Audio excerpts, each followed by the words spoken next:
some of them. I thought their souls were gone. Something's wrong, so I need to put an end to everyone, everyone.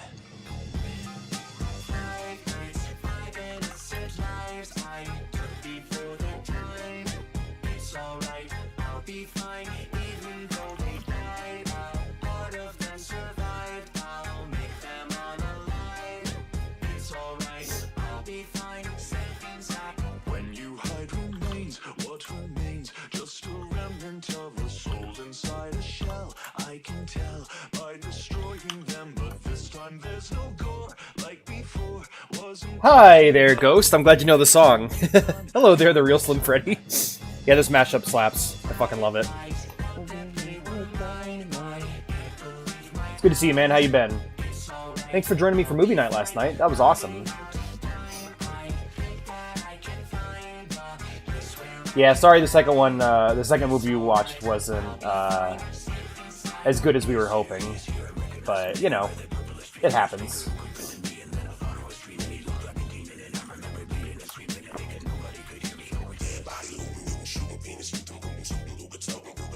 Let's hope I didn't lose my streak. Let's hope you didn't lose your streak, friends. Oh! Hi, Ziggy. Good to see you. Sorry to hear about what happened earlier. That's a bummer. I'm doing good. That's good to hear. I've been sick, but hanging in there. My physical body has been wasting away, but my mental has been strong, so that's a good sign. Hey, stuck inside don't want to animate it, right? No, this mashup's amazing. I've never heard the original, but like Triple Q, one of the mashup artists I follow, did a really good one of a mashup of The Real Slim Shady and Stuck Inside.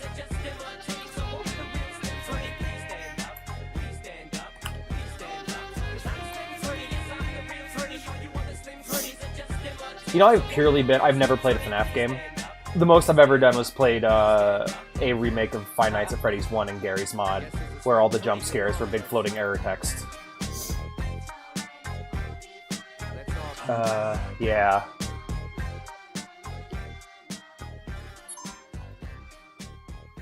Like, I understand not liking something, I get it, but what you do is you move away from it when you're done. Like, if you don't enjoy something, you move away from it, you go enjoy something else, and promote the thing you love. It's way better to promote the competition than to try to tear down what you don't like. Unless there literally is no competition. But there's tons of good competition for Pokemon, so...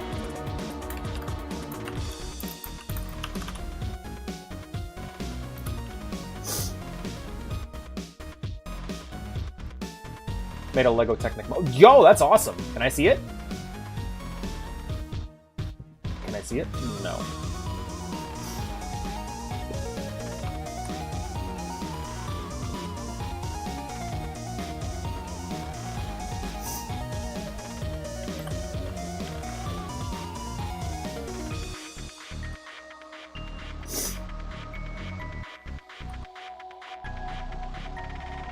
I didn't even get a chance to see the slideshow, but yeah.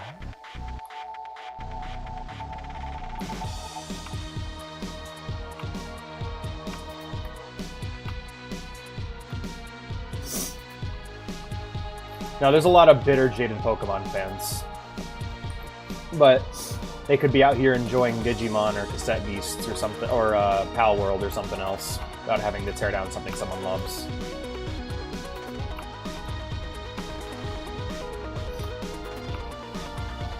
Only reason I shit on games I don't like is people ask me. If they don't ask, I try to keep it to myself.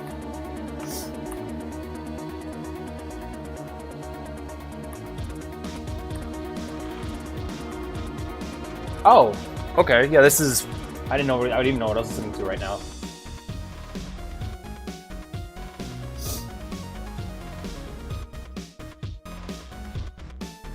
Yeah, you just move on.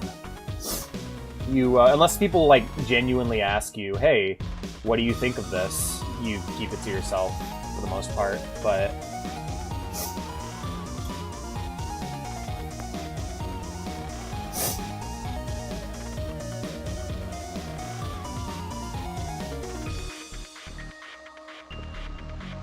Ooh, this coffee's helping.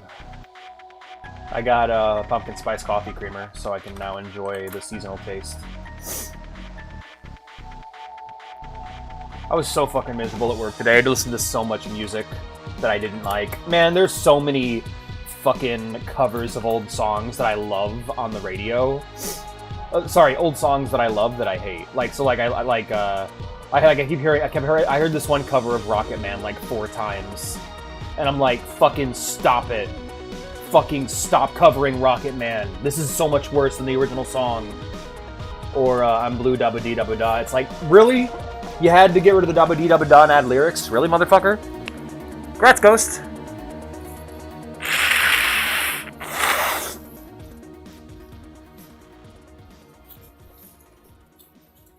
Yeah, because last night, like, Twitch was down, and that was the problem yesterday. I would have streamed otherwise, but didn't get the chance. But yeah, so many shit. Yay. For real, Ziggy.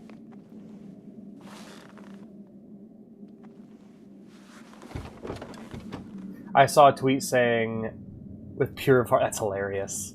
That's really funny.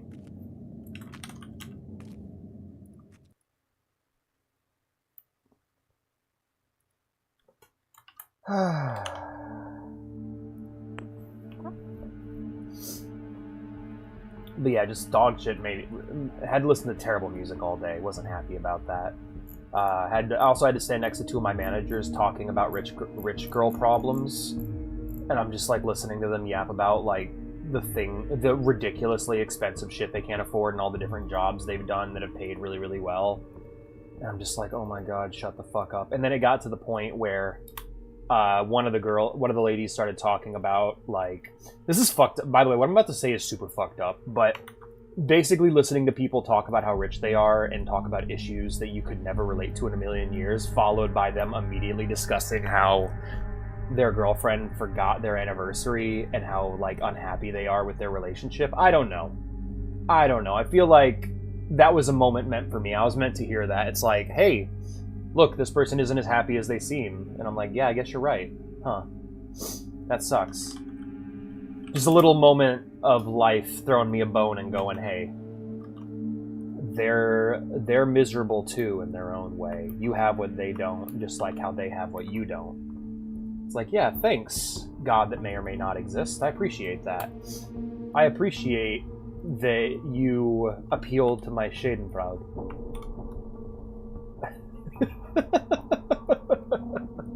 How fucked is that? I will. Yo, that's a nice bike.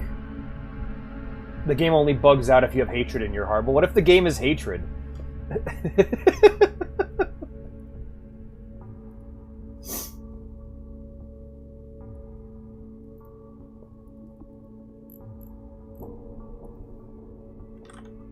That is how you start the Mechanicus, by the way.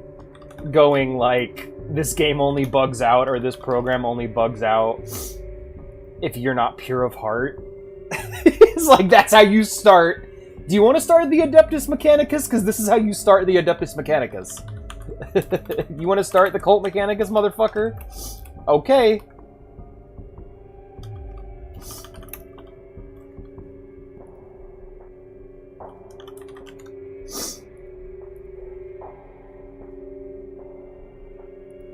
So I'm setting for one of the tags. One of the tags I'm using to promote this is survival horror, and I'll be real with you. I know there are people who are going to look at that tag and get pissed off, and it's like, I consider it to be fair, because Amnesia to me is the absolute end of the survival horror spectrum. It's like, there's still a chance of dying because of bad resource management. The game is like, because there's just instant death, there's instant death and other things too, but I feel like it's the Halo of fucking survival horror, whereas Halo is like the bare minimum. Like, Halo is the most modern game that I would be willing to call a boomer shooter.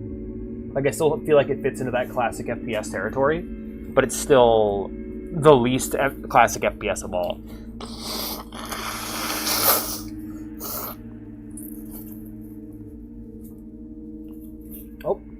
Dining area.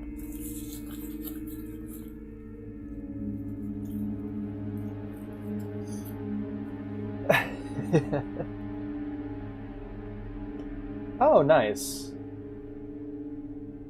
Huh. That's weird. That's a bummer, Ziggy.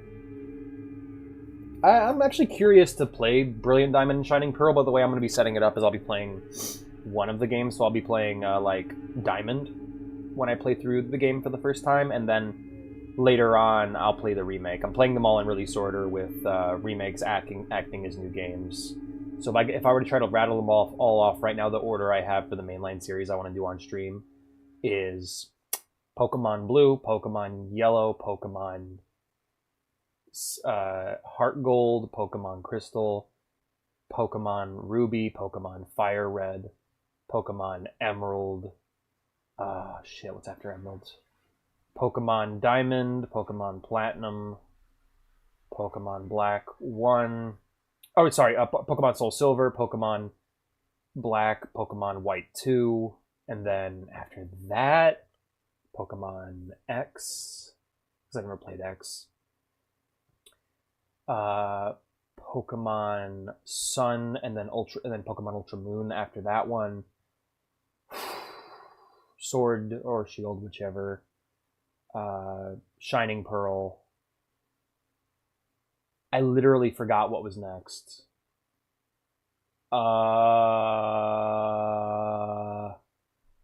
I totally missed Let's Go Eevee. So yeah, whatever. Yeah, you should definitely play them. They're quite good. Like the execution of their stories isn't great, but I feel like the most interesting thing about those games were their world building. And I feel like now that you've played the origins of that world building, you'd appreciate it a lot more. Anyway, I think we're good to get started here. Let's let the Miku play for the time being while I ping everyone.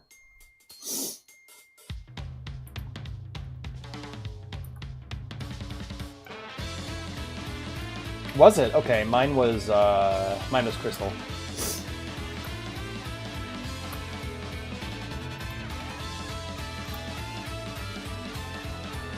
And then spin-offs I'd play in between, of course. Everything from... Well, I've already beaten a Pokemon spin-off on the channel, and that was Snap, which was... Oh, it's so good. Pokemon Snap is exquisite. Reverb on the Discord ping is the most evil thing they did. Damn. They added reverb? Bass boosted Discord ping.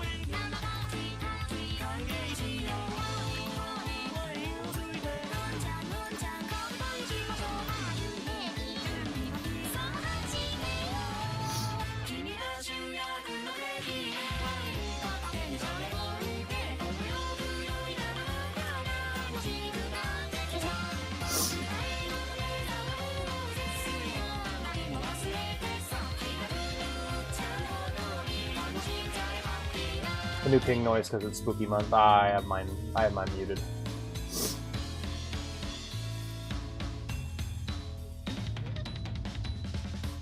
Local man hosts a server that he pings literally every day, has ping muted. Oh, no doubt.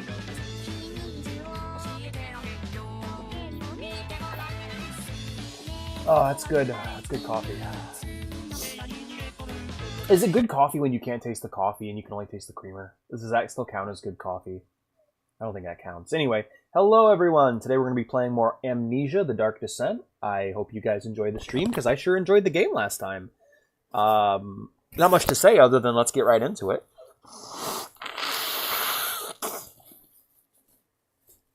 Gotta blow my schnoz. It's good cream. Good cream. Good cream. Alright, we'll go ahead and load in as me. And then I actually gotta set the game to capture. Does the whole stream without showing you the game. But yeah, looking forward to playing more of this. It's been a minute. Vea called me a bitch last time for playing with the lights on. I didn't even know I had done that. I was so into the game that I didn't notice. However, she is right. I am a bitch, and so this time we're going to be playing with not only the lights off, but the windows open, so when it gets dark, I'll just have the infinite void of darkness to stare out my window whenever I get up from my PC. That'll definitely improve the mood. As always, best way to play these horror games is to mix them slightly too loud, so that when you get jump scared, you pee yourself.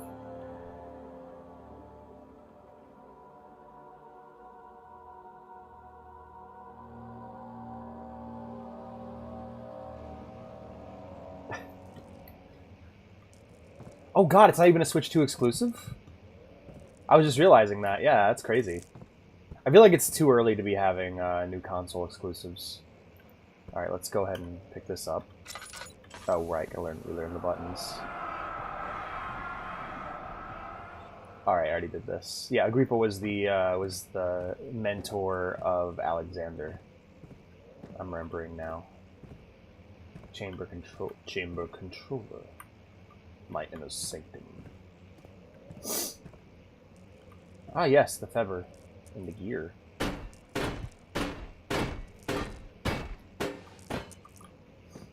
All right, we got the crunchy sounds.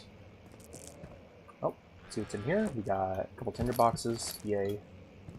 And we got a candle here we can light. I got 51 tinder boxes. I think I can afford to light some hallways. Good lord. Alrighty, let's just catch my breath here for a second. Alrighty. Alright, I got flow cycle rod, 4-phase amplitude rod, Trinity steam rod, a hollow needle, and laudanum.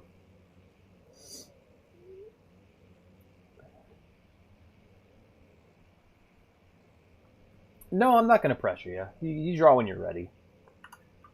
You'll do your best work when you're ready to do it anyway.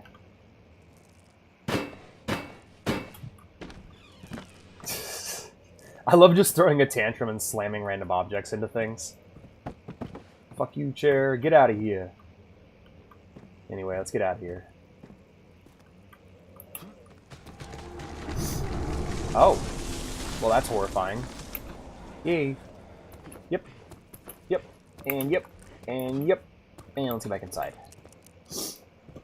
Ah, that's better.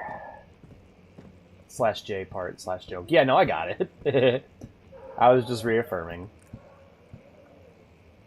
Yeah, my sanity is like on the edge all the time. It's just like real life. Maybe I'll meditate next to this dog head. That'll cheer me up. Alright. An important key is hidden in the guest room. Find a way to start the engine that powers the elevator. Find the key that unlocks the door leading to the machine room. Okay, well, right now I have a bunch of things I can use. I have the shovel. Whee!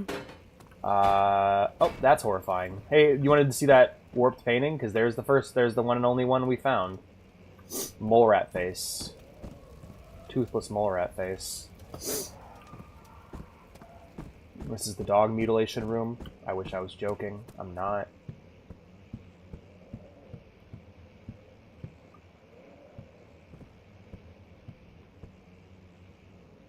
Yep, yeah, all their faces are skulls. Yeah, low sanity, all the paintings shift.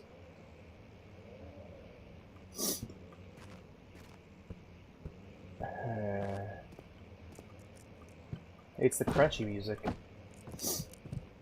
What was that? What was that meme that was like that one post that was just like the statistics about how many spiders you eat in your sleep has been greatly exaggerated.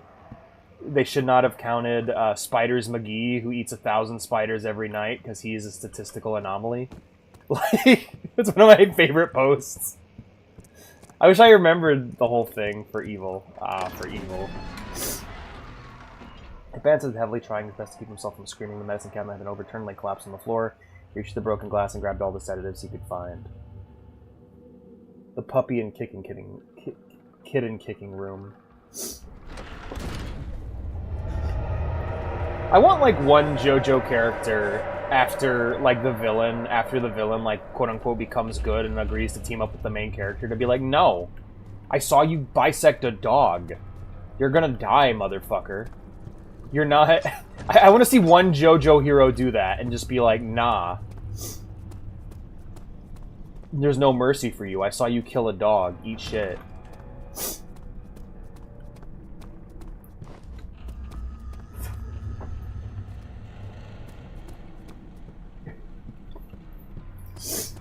like literally destroys a dog, and it's like, oh, I guess you're humble now. You're humbled now. You're on our side. Herbert, how did we find this place? That's Polnareff. An old friend back in Algiers gave me a map. Why isn't he with Oh us? yeah. Didn't he want to come? He wanted to, Daniel, but things don't always turn out the way we planned. I don't like the pulsing baby centipede. Ugh. Bit of a hot take, I know. I like labeling completely reasonable statements as hot takes. I think that's fun. Now, where does this lead? Storage. Now, what am I looking for here? Journal, mementos. Okay. The important key is hidden in the guest room. Alright, we're gonna head back to the guest room. That's a question I figured out. Oh, cool.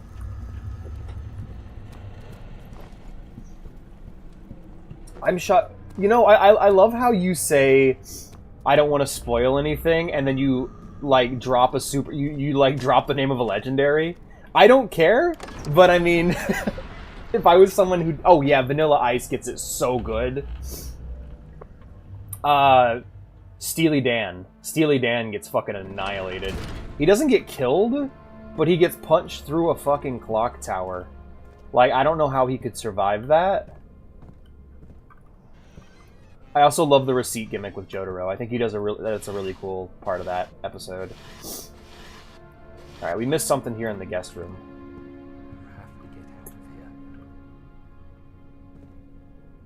Normal faces. Because I had no idea that Giratina was even in ZA, which I don't care. I don't mind. Don't worry about it. But I just think that's really funny. Right? Nope. Okay. Zejin's Larkius. Hi, Togepi! Oh, okay. I didn't know he was in that either, but... How's it going, Togepi? How's things? I'm reorganizing my room. I'm just kidding, I'm looking for a key. Maybe it's in the dog dissection room. Oh no! I've created an anomaly. Alright. Nothing here, nothing here, nothing here. We were talking Pokemon, so funny that you showed up.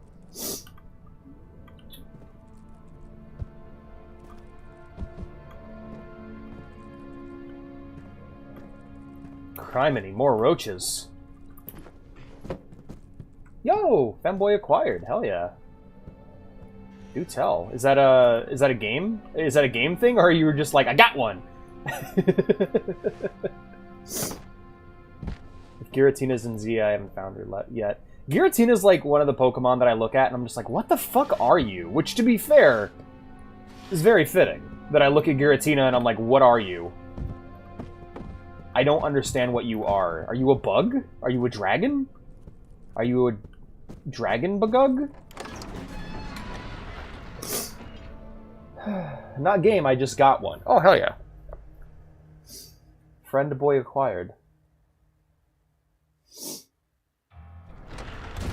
Okay, is the torso back? No, I moved. No, get out of here!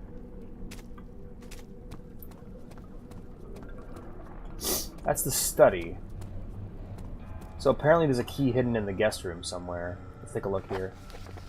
Find the key that unlocks the door. Okay, an important key is hidden in the guest room. Find a way to start the engine powers generator. Find the key that unlocks the... Okay. I think so, yeah. A centipede or larva. I've seen some quote-unquote realistic art of Giratina that fits into that idea, which I just don't like that. Not one bit. Alright, so where is this key I'm trying to find? We got lanterns, we got... I'm gonna check all the same things again.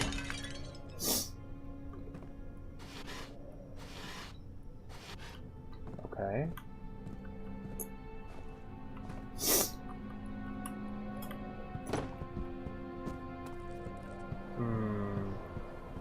I feel like it would be in here, but I don't think it is. Got some shirts or whatever.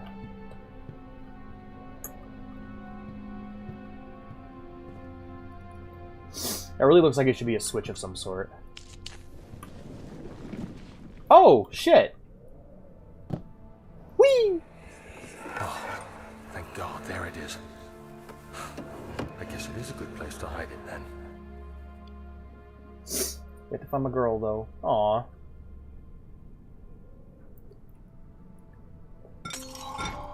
Help you find your grill. No stream because he blocked it. That's great. Awesome. So it's a fellow streamer. I was wondering if it was like a viewer or something. Right, we got the machine room thing. Let's get the hell out of here.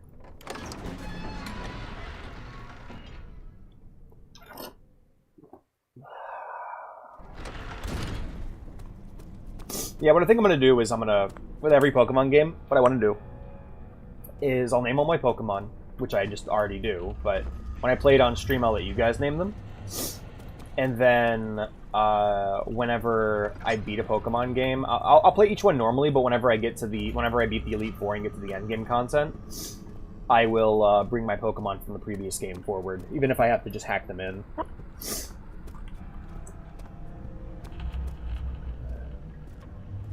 Like, bro, I have you already. The idea that you keep running into him is messed up, because it's like, there's one Mewtwo. There's only one of them.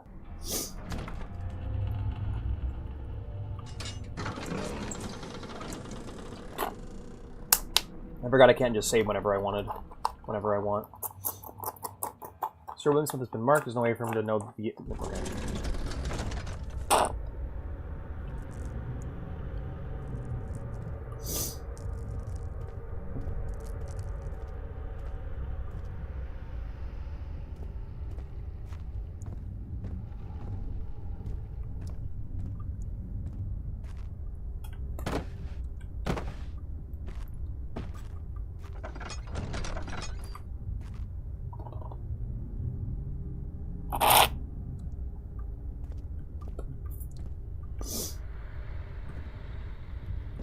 So I'm just trying to drink the whipped cream that's left after my coffee. What's this? 5th of July, 1839. Today, I went to the university looking for answers. I was able to sneak into Herbert's office and pick up an address book along with some relevant textbooks. Professor Taylor at the Faculty of History was very helpful, and I managed to approach the subject Hey, Obi. of orbs. The most interesting aspect was the prevalent trace they had left in our culture. The mythic orbs may, in fact, have inspired the Globus Cruciger, which so many royal regalia holds to this day. We found a bunch of scary In paintings, ancient Obi. times, the orbs were held by priests as a symbol of the sun and its power. A lot As I of was the leaving, I changes, overheard aside from this Alexander's, are disturbing really conversation. simple. Sir William Smith, the geologist, Like, usually was places, killed like people's last faces night. turn into Less skulls than or a black fortnight voids. had passed since I'd asked for his expertise. I know it's silly, But it I is really can't cool help that it, feeling warps. responsible somehow. Oh, I could never get into shiny hunting. That is like, oh man, I remember like I'd finish Pokemon games and my friends would be like, "Hey, you're gonna go shiny hunting?" No, why would I do that? That's ridiculous. I'm not gonna spend all my time looking for a palette swapped version of my Pokemon. That's insane. I'm not doing that. Save your mentality. That is fair. Note that there are only 2 spare rods left in storage for the elevator machinery. Make sure only discard the ones which are badly damaged and keep the ones in the inner study rooms in case all 3 would crack again. Okay. Well, we got 3 here. We got the flow cycle rod. We got the Trinity... Oh, let's go. The Trinity steam rod is clearly going to be the triangle. We have the flow cycle rod, which I'm going to guess is going to be you, and then the 4-phase amplitude rod, which is going to be you. Yay! Let's like this. Look for the painting of Jesus Christ. I saw that one. That one's really freaky looking. I don't remember the specifics of it, but I remember it being really freaky looking. Alright, I think our mission's complete here. No, let's take a look here. Why do we start the engine power? Okay, yeah, we just gotta start the engine. Doo-doo-doo-doo-doo. Taking her sweet time. Aw. Bath time for Dita. Hi, Dita. I like when Liara takes a bath. It's fun to watch. She always looks the same spot on her back, though, because it's become all, like, tangled and matted. Yeah, no, I think we're at a point now where like full Pokemon customization should just be in the game. Like, let me dress up my Pokemon in little cute outfits, please. But I know that's not going to happen. Like I said before, Pokemon is it is forever going to be developed as if it's a B game when it has the backing of like it's the biggest franchise in the world, but it's never going to be anything. It's never going to be sold as anything more than a B game. It's always going to be oh, hey, tiny box. It's always going to be treated like it's a budget title, even though it's not. There we go. Let's go put some coal into this machine. Yeah, well, so Ziggy, if you're wondering why Pokemon fans are so mad all the time, what you just described is the reason. I could get into it, but I'm not going to shit on Legends ZA. I don't know about the game, and to be honest, the Legends titles for me, every time I see them, I'm impressed by what I see. But basically, every cool idea that could be expanded upon gets thrown away. There's so many amazing ideas in Pokemon games that just gets thrown away for later for no reason. It's so sad. The whole map is one model. That's interesting. Hey, if it works. It needs more work before it'll run. Okay, let me look at this candle for a minute to calm myself. I have a slight headache. So yeah, you have to wait till your hands get shaking before the paintings start appearing differently. Can I open this? Oh, I need gears. I need cogwheels. Okay, there's one over here that glows slightly, so I'm guessing that's one of them. We're gonna go ahead and put you somewhere. Here we go. I'll put you here. Even though that's probably not where you go, I'll put you there. All right, let's go chill out in this room for a second while you have about this. Hey, Ryvon, how's it going, man? Good to see you. How you been? Huh, that's weird. Yeah, there's a bunch of really cool stuff in Pokemon. That developer, Game Freak's super sad to me because every single time they make a game that's not Pokemon, it fails. And like, they're not good games. That's the thing.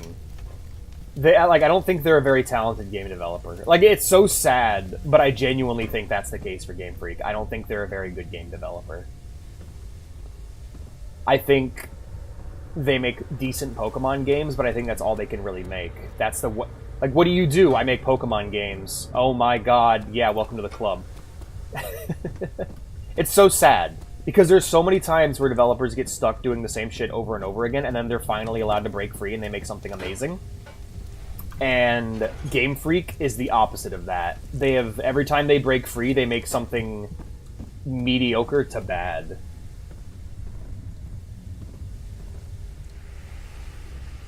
Oh, yeah.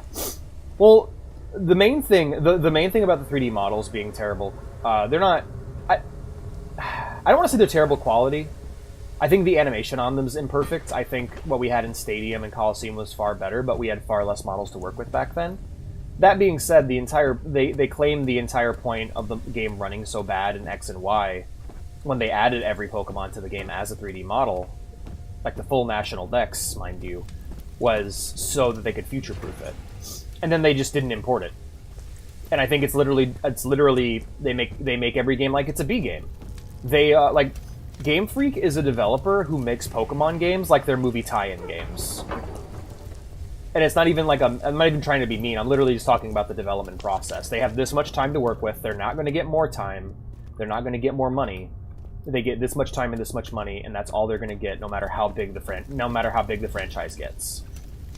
Like, it really should have more with how big it is. You know, it should be up. We should be playing Pokemon Breath of the Wild right now. You know, but it's just never going to be that way because the powers that be, the Pokemon company itself, is super money hungry. From what I've heard, that's the main thing, is that they're not willing to reinvest into the games because they see no need to. Do I care about that argument? Not really.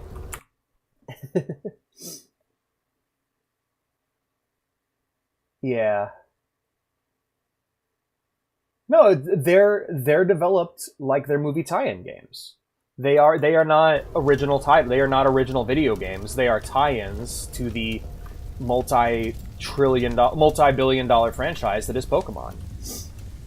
It'd be like if they made a game based on the anime. It's the same thing. It's the same thing for the Pokemon Company. Machinery needs more work before it'll run. Alright, we got some pipes here that are burst. Let's follow it. Yeah, Scarlet and Violet was the breaking point for a lot of people. I wouldn't know. I haven't played it yet. Yeah, I'm one of those weirdos who doesn't judge games until they play them. That being said, I have not seen a single piece of footage of Scarlet and Violet that didn't look horribly scuffed and broken. No, I think they are basically movie tie-in games for the big franchise that is Pokemon. They were never big AAA titles, and they never will be, I don't think. I don't think Nintendo's ever going to be... Or, I don't think the Pokemon Company's ever going to be willing to invest the necessary money. Especially for Game Freak. Because, like, Game Freak's really good at making Pokemon games, but that's all they can do. And you can feel the sadness. It's palpable. Those poor bastards. Oh, yeah. Deep's just purring so loudly. Yeah, no, it's like... And I feel bad for you, Ziggy, because you're someone coming in right now who's like, but the game is good. It's good. It's fun. And it's like, yeah, it is. But that's part of the excitement of playing video games is the idea of what you can do going forward, you know? And so basically what you need to acknowledge is if you're a Pokemon fan and you're happy, you need to acknowledge that you're going to have to be happy with what you got right now forever. It's never going to move forward. It'll only move to the side or backwards. As sad as that is. Let's go and light up this light here and grab this tinder box because I have 50 tinder boxes. That's really funny. Oh, the Pokemon games were always buggy, but the difference is it's harder to tell on a Game Boy screen, especially during a time when there was no. Can I burn this? Especially during a time when there was no streaming or YouTube or anything. Yeah. 14th of July, 1839. I've read every book I can find on the subject. While rich in legend and hearsay, my knowledge is lack for the insight I crave. I've sent letters to many in Herbert's address book and received answers of varying importance. Today, I got one which differed greatly from the others. From a baron in Prussia. He said nothing about the quaint stories of priests and underground temples. He didn't even mention them. That's always a fun experience when you play a game and just have a smooth experience all the way through because you were lucky enough. Brennenburg Castle. Signed, Alexander. That's how we got lured in. What do you make of this? Protect me from what? Is someone after me? I looked up Brennenburg and traced it to the Prussian woods. I was thinking that Ziggy has a pure heart. Being the least informative letter I've received, it causes me greatest distress and interest. As I write, my thoughts are drawn to my nightmares in which a most disturbing sound calls to me. A sound defying description. A voice from the void.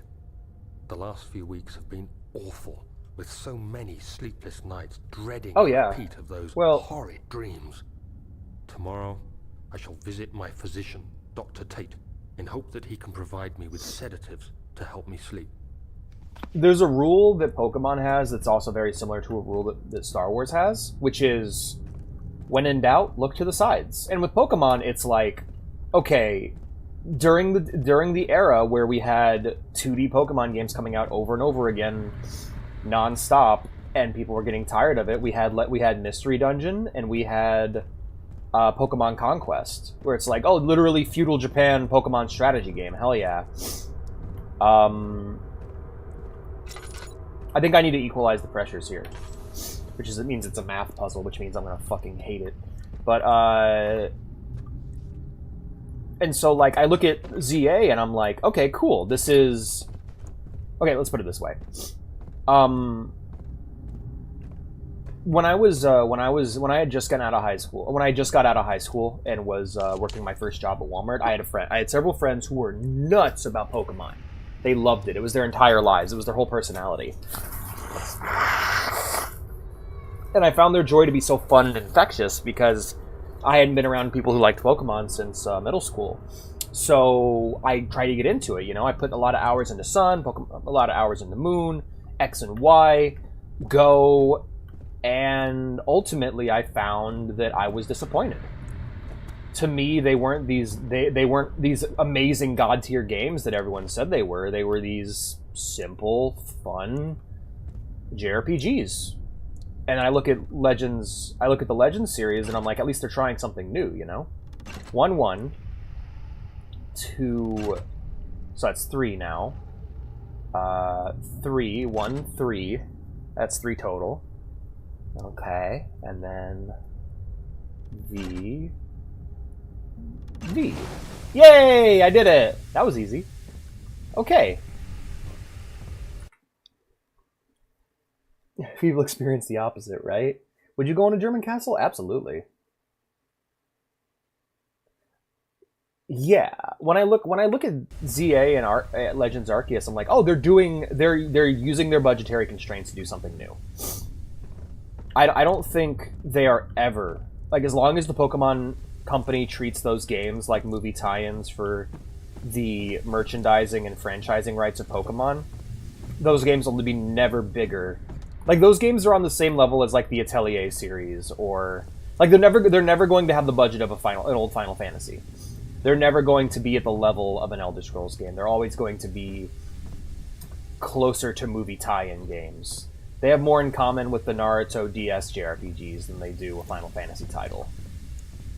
They're always going to be these simple games that are very compromised, made with very limited budgets and limited amount of times with tons of cut content that is blatantly missing.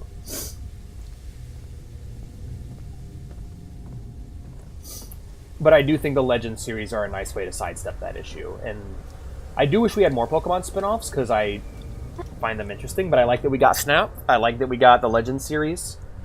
I wish that Go wasn't a spin-off and just used the Pokemon combat system, but I mean, that was never going to happen. That's an Alex pipe dream.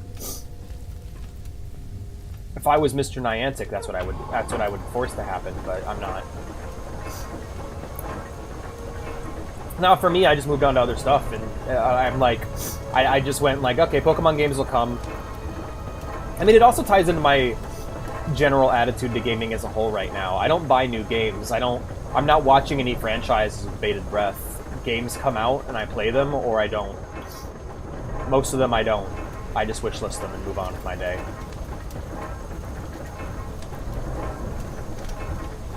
Maybe I need more coal. I really want to pull that lever.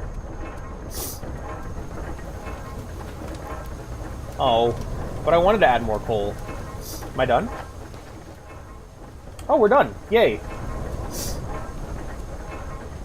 Oh, yeah. Yeah, I wanted to tell Ziggy about that, but they told me no spoilers, so I couldn't.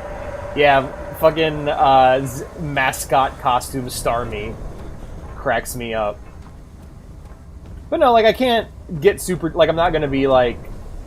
I guess for me, it's just I've kind of accepted that that's what Pokemon is. And it's never going to be anything more than that. At least not until the series is in, like, desperate trouble.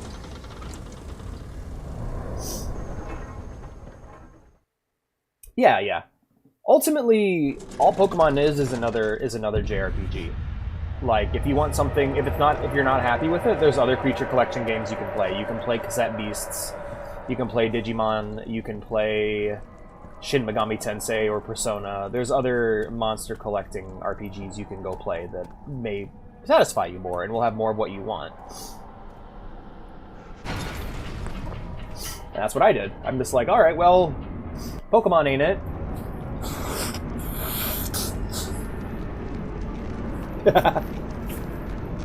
That's the clicking noise supposed to be in lore. I think it's the character hallucinating that he has bugs in his brains that he needs to dig out with a screwdriver. The bugs are back! I think in lore it's the main character going insane. Because he has made contact with something beyond this world that causes his insanity to fracture.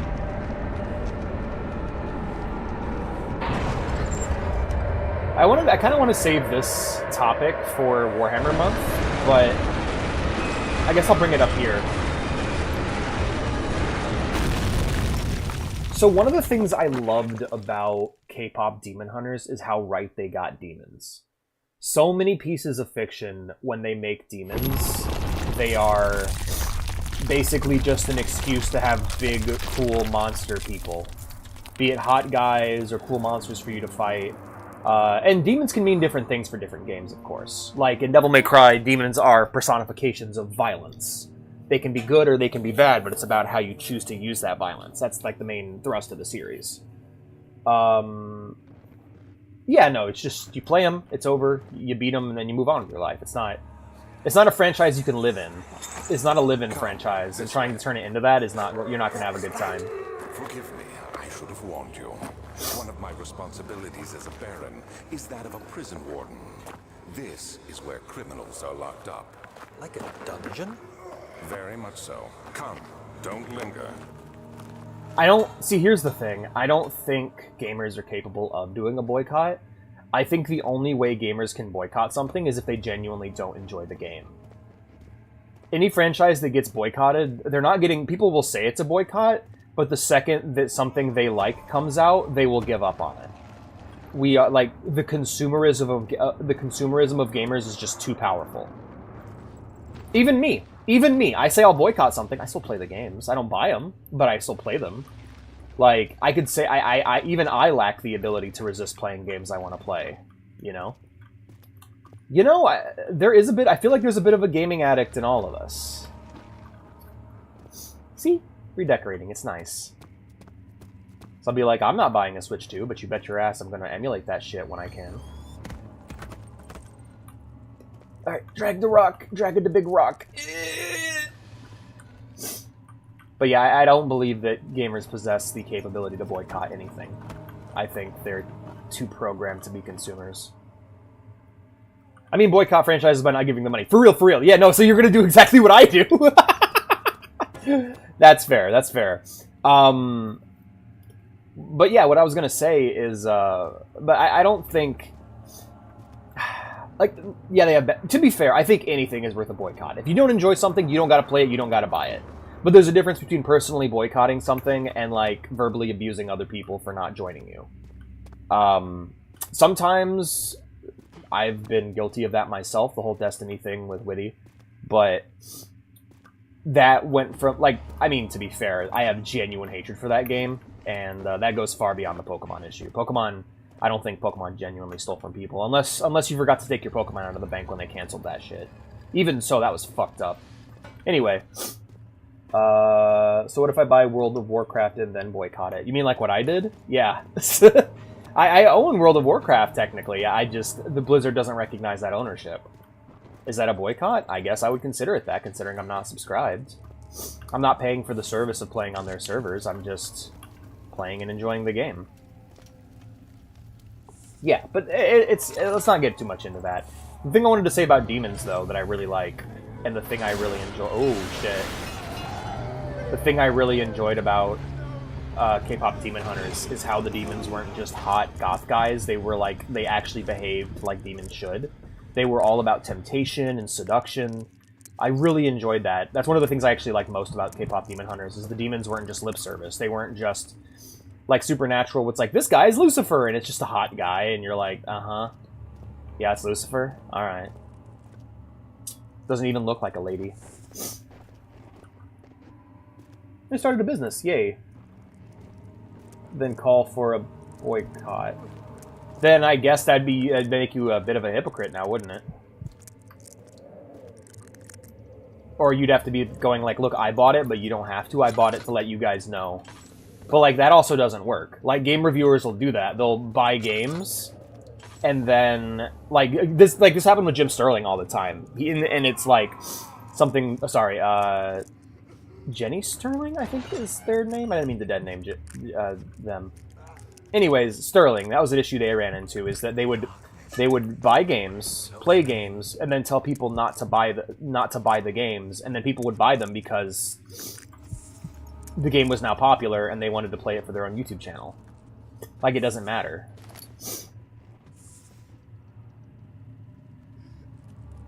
Yay! Yeah, I'm really excited. I'm really excited for you. That'd be awesome, Ziggy. But I've been playing a lot of Warhammer stuff, and I've been thinking a lot about Nope. Nope, nope, nope, nope, nope, nope, nope. I've been thinking a lot about chaos, and one of the things I really like about demons in 40k is that they're honest. Like, what makes... I think it depends on what kind of demon you want to go for. I like how in Devil May Cry they're personifications of violence. But I have the mind that if you put something fantastical or supernatural in your story, it needs to mean something. It can't just mean nothing. Alrighty. So I actually really like how in 40k demons are completely honest, because they're called demons, but in fact they're far closer to the old gods from the Cthulhu mythos.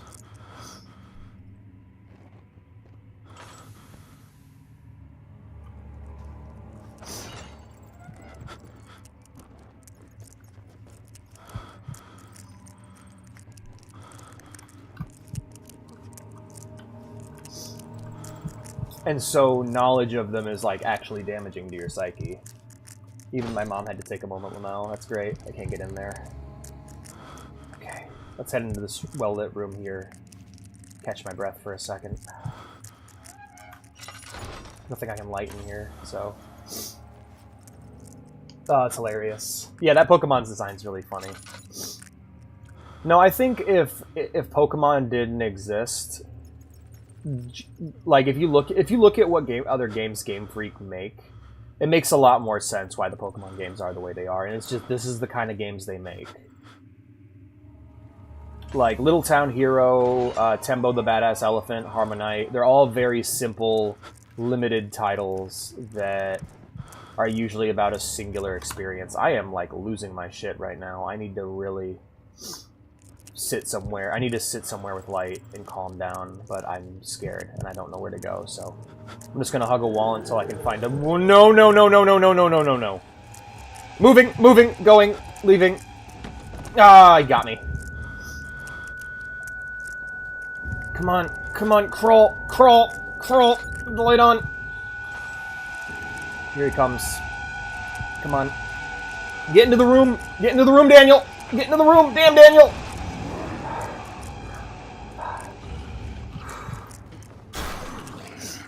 You motherfucker, you.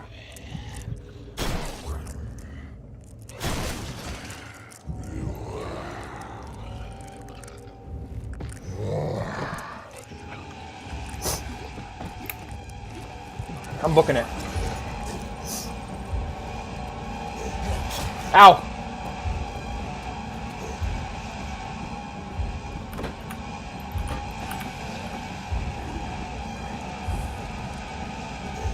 Let me in! Let me in! Let me in! Ah! Fuck!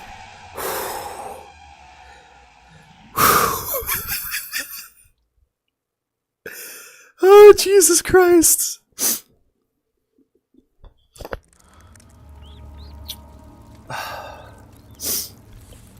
Oh. So that's the thing about Chaos. They don't lie, but they will very selectively tell the truth. And because they can see the future, they will say the words that lead to the future they want. So, like Horus, for example, the world they show Horus is true, but he comes to the completely wrong conclusion. He believes in his own ability to change things. He believes that he has the power to change this future, and in doing so, guarantees that this future will come to pass. That's what leads to the Horus Heresy, is he sees a vision of the future of how the Imperium's going to turn out, and he's like, oh, this is what my dad wants. I gotta stop him. So he ends up clicking message in my brain, ankle's broken, for real, for real. But they never lie. They just give you parts of the truth that'll lead to the outcome they desire. They're still manipulative, but they never lie. And I actually really like that about demons. The idea that it's just encountering that forbidden knowledge is what breaks you. It pulls you into its plan, pulls you into its scheme.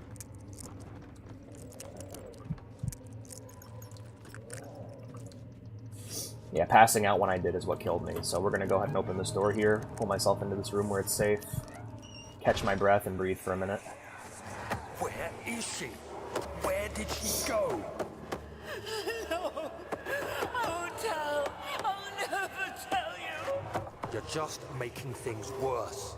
Look, this is no place for a young girl. Well, that's the thing. He's not a demon. She could be hurt He's a human. worse. There's no telling what horrors await down there. Because that's definitely what's going to cause it to happen. For real. Yeah, it's the Eren Yeager shit. But no, Obi, what's funny is that Dawn of War is the exception. Dawn of War's portrayal of the lore, for the most part, at least in the broad strokes, is really on point. So so Bale and Sindri, when I say chaos, I don't mean the people serving chaos. They'll lie to you like crazy. But chaos itself is always honest. It never lies. It's just that the truth corrupts you. Knowing that knowledge will drive you mad.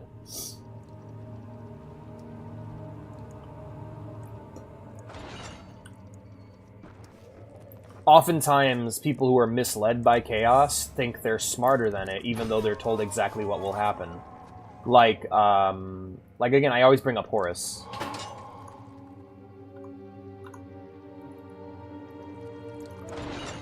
Because Horus is literally... He was given the information, and rather than accepting that that was the future was going to be, he believed that he had the power to stop it. And in doing so, he basically guaranteed that it would happen. Right? Or, like, oftentimes what they'll do is withhold information. So, like, with Magnus. Magnus needed a way to contact his father. And in doing so, he guaranteed that the future he didn't want to would come to pass. It's that kind of horrific shit. It's the idea that you can't really change the future, you can only prepare for it. And the idea that the Imperium was going to become a stagnant empire was inevitably going to happen, whether Horus caused it or not. But he ended up becoming the thing that caused it. Isn't that guy a mob boss? Hell yeah, I like him more now. What? Nothing you said convinced me that he's not hot. In fact, you just did the opposite. But, Mother, I don't want to leave without you. Hurry, child. You must go. Find Gabriel, the Outrider, and tell him to alert the King's men. And that's what happened to the King's men. You come too. They got trying to rescue Please, these people. We don't have time to make the hole any wider. Ooh, it's chilly. I'm gonna close up these windows. I'm freezing. Hurry. I'll cover the hole with a bed. Everything will be fine. I promise you.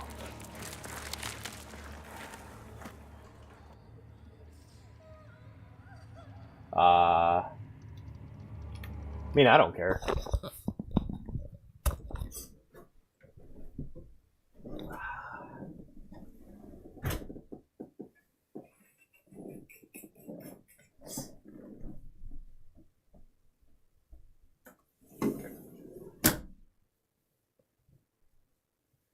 Make this very...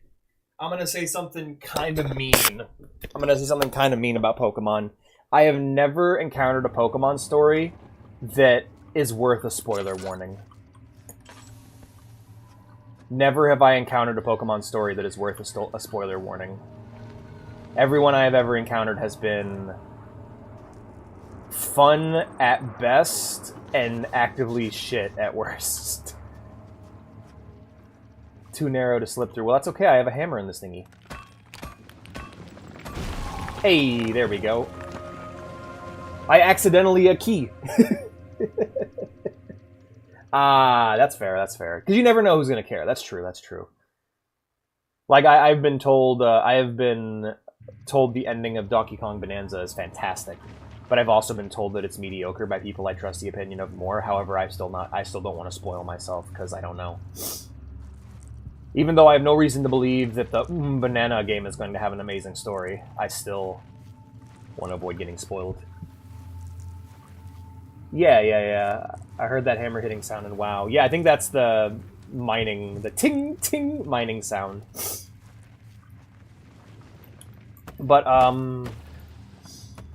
what was I going to say? Yeah, I was thinking about that with Warhammer Demons. And I think what it comes down to is it's like... My hard opinions on things like demons is they have to mean something. They can't just be big monster or hot guy. They need to actually mean something within your narrative. If you're going to put angels and demons in your story, they need to actually mean something beyond just, isn't it so cool that this character's an angel/demon? Like, that shit's so annoying to me. Like, if you're a demon, you must be trying to deceive or tempt, or there needs to be something built around the narrative of what a demon is that gives them a reason to be in your story to begin with. I hear movement on the right here. On the left.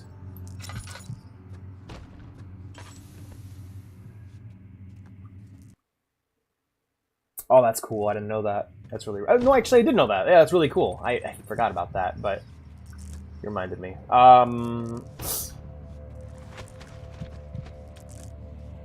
Like, I was thinking about that with the Babadook, and why I feel like the Babadook works so well, but It Follows didn't. Is that censored, or is his asshole a brick? No, his dick's just out. Okay, I was wondering. That's just a dead, naked dude. Alrighty. But I think that's why... Oh, wait a minute. Wait, yeah, who are you? You're the first human body I've seen in this whole game. Aside from that, like, half-eaten torso I saw earlier. But,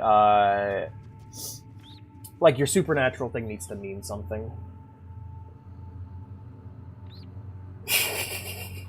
I feel that, Rivon. That's awesome.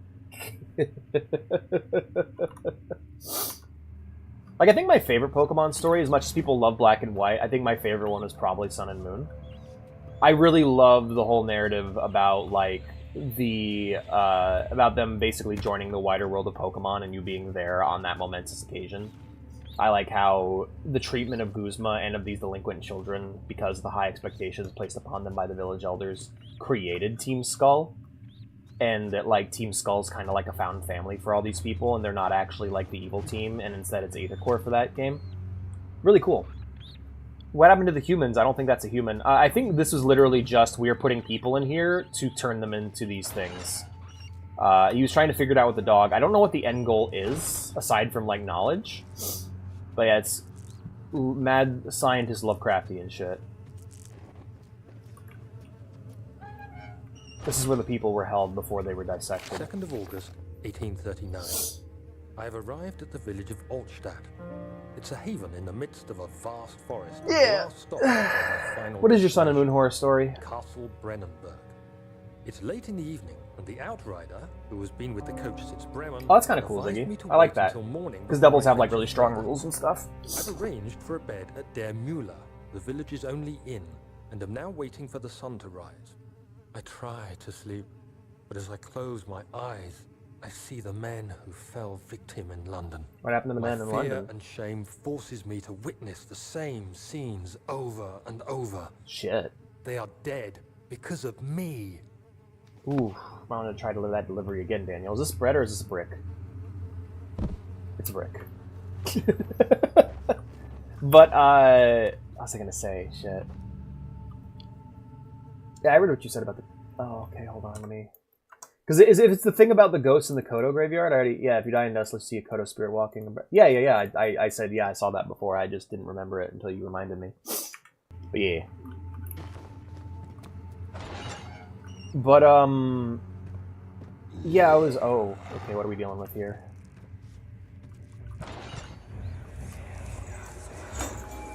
Hey, anybody! Now is not a good time for cutscene mode, game. I don't believe this. Why? I mean, why? What did I do to deserve this? I mean, it can't be. Do I deserve this?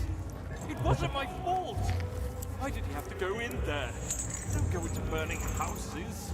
He should have known better. I think these flashbacks are making my mental state worse. Yeah, let me grab this tinderbox here. I'm just sit here and chill for a minute. But yeah, I was thinking about, like, I really like how inverted to what a demon is chaos. Because, like, people look at chaos and they're just like, why would you ever take that deal? And I'm like, because they're right. Everything in chaos is based off of natural law. Nurgle is based off the idea that everything will decay and die, and accepting that will give you power over it. Korn is all about accepting that violence is a natural part of life, and accepting that will give you power over it. Basically, it's all different aspects of nihilism.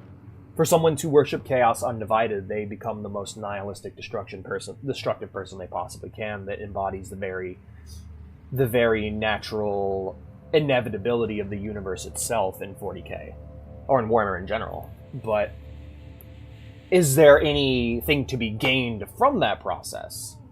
In the short term, no. In the short term, yes. In the long term, no. It reminds me a lot of the bonfire. What happens if you say a chaos guy has corrupted you? Well, chaos people can manipulate you and trick you, but inevitably what you will find is the truth. Like, that's what I love so much about Isidore in Dawn of War. I don't know if you got to that point, but later on there's going to be a duel with Gabriel Angelos.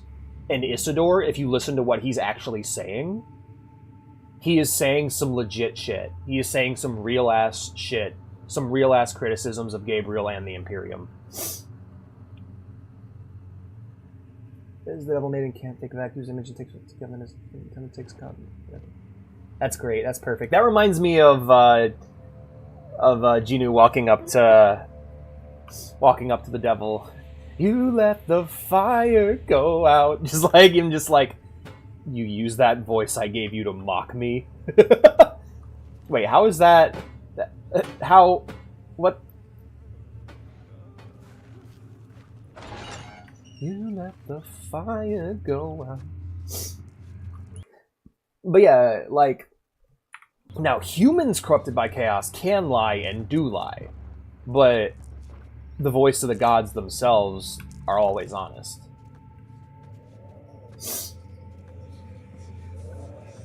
It's a lot like the difference between Dark and Fire in Dark Souls. Is he safe?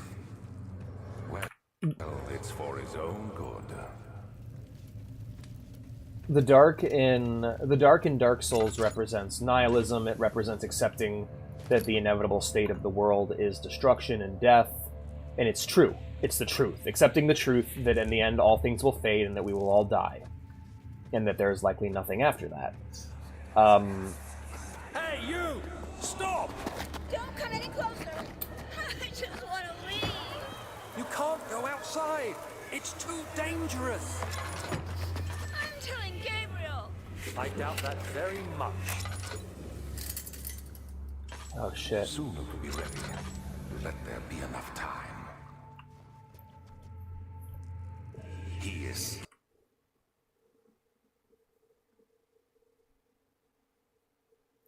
You're saying how a lot of people make demons both suffer and or tempt. It's annoying. My world, it depends on the individual. Lustring, for example, my FC loves temptation. As human is indifferent. It's first, no matter what he has to decide. Yeah, and then of course making them individuals and letting their choice govern what they do is great.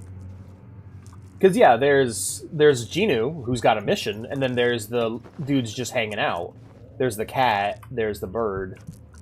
But I think that aspect of the temptation aspect should try to always be there, especially if you're making a story like that about demons. Or you can take a different aspect of demons, which is the corruption aspect, or the... Because like there are many aspects to these mythological figures and characters. The only time it completely fails is when you represent none of them. When demons are just scary monsters in your story. It's like, okay, well that's barely anything about them. You took the least interesting part of what makes a demon a demon. They are temptation, they are violence, they are corruption. If you ignore all of these things and just make it a monster, what makes a demon any different from a goblin or a troll?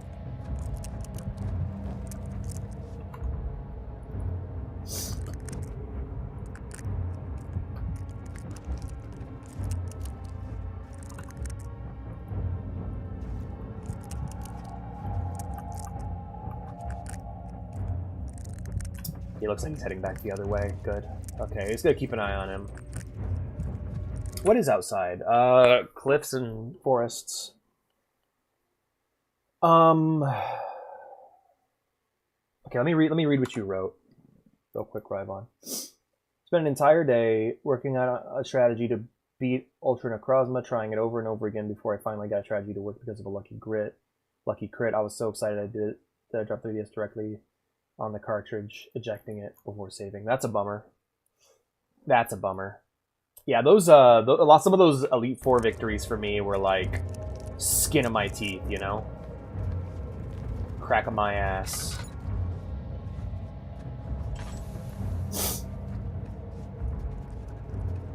But yeah, if you're gonna put mythological anything in your story, it needs to actually mean something. It can't just be there to be there. At least that's my mindset on the matter. If it's done well, it doesn't matter. Like, that's the thing about rules of art. It doesn't matter. Rules of art don't really matter as long as the outcome is satisfying to someone. I just know what I personally prefer, I guess. All I can really say to be truthful is to go, I personally prefer it when these things have a specific meaning. Yep, back it up, back it up, back it up. Don't look at him. He's not coming this way. He's not coming this way. Chill the fuck out, Daniel. Chill out. Missed input! Missed input! You calm down! Oh, fuck me.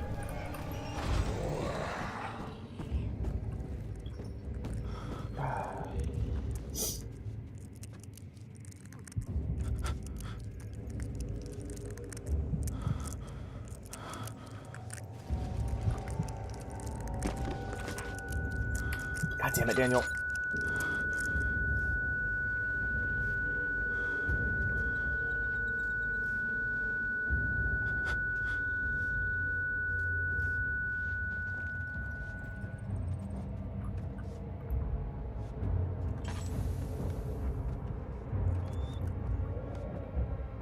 This fleeing shit has got me hopelessly lost.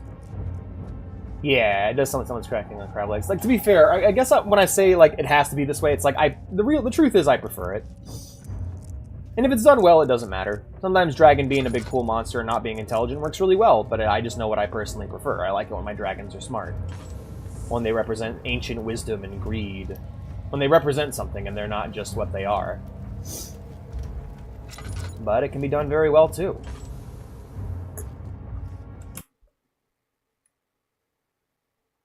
Yeah, that's really cool, Ziggy. I like that. As long as it's part of them, you know, because we aren't, as living beings, we aren't naturally the way we are. We are taught things, and so being the idea that like demon culture is all about temptation. That's how you move up in demon society, is tempting humans, you know, that sort of thing. Yeah, the dragons in Skyrim do a really good job of splitting the difference. Like, they do a really good job of being, like, intelligent while also being... Some of them are also just, like, monsters, you know? I really like that. That's one of the things I really like about Dark Souls, specifically, and how it does dragons, and how, like, you can tell from the lore that all the dragons are these really intelligent beings. However, you never see even an example of it in that game, and so you just see this giant, majestic creature, and you're just like, man, you were awesome once. The slime! The FEV! No! The forced evil virus! I like how they put a laudanum in there. Just to help you out. There you go. The forced evil virus. Let's read this note here on the table. I'm sure it'll give me some answers. 3rd of August, 1839. I feel like I have fled the world and all its worries. Brennenburg is a majestic creation perched upon a forest-clad hill. What is Gima going to do if I bring a horse? Well above even the highest Gima, the horse is here. Following the winding road leading to the gates gives the impression. What's the ultimatum you're offering me, Ghost? Forgotten, as if journeying with Marco Polo to the hidden Xanadu. Alexander, the Baron, is a peculiar but gracious man. He seems well versed in worldly matters, and is not at all as eccentric as... I guess I gotta be evil now. I've been dipped. Is exquisite, and I'm confident that no hotel for miles could even hope to match it. If you just soaked your arm in FEV, would your arm get all big and muscly and green? Would you just get a Hulk arm? To an eerie gloom. Alexander's strange servants are never far away. They are a quiet lot, and their behavior could only be described as skulking. Alexander seems pleased by my presence. As he puts it, it seems like I got here just in time. Man, I don't know. EA and Activision, because fuck it.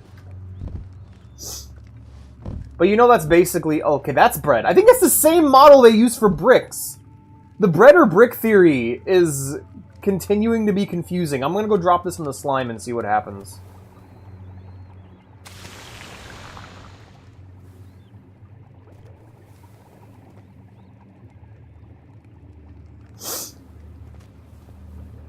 How is the Amnesia stream? I don't know. Alex just kept dropping things in the slime. There we go. What else could I drop in the slime? Let's drop this here, Delirium. Oh. Okay. So we can find a sufficiently sized glass container, we can totally do it.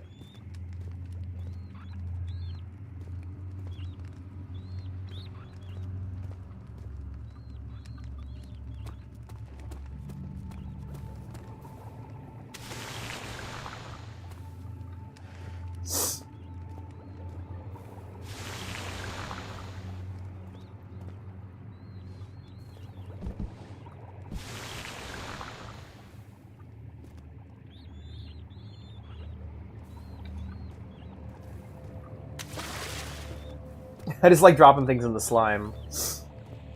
You gotta embrace the simple joys in life. Like dropping things into the slime.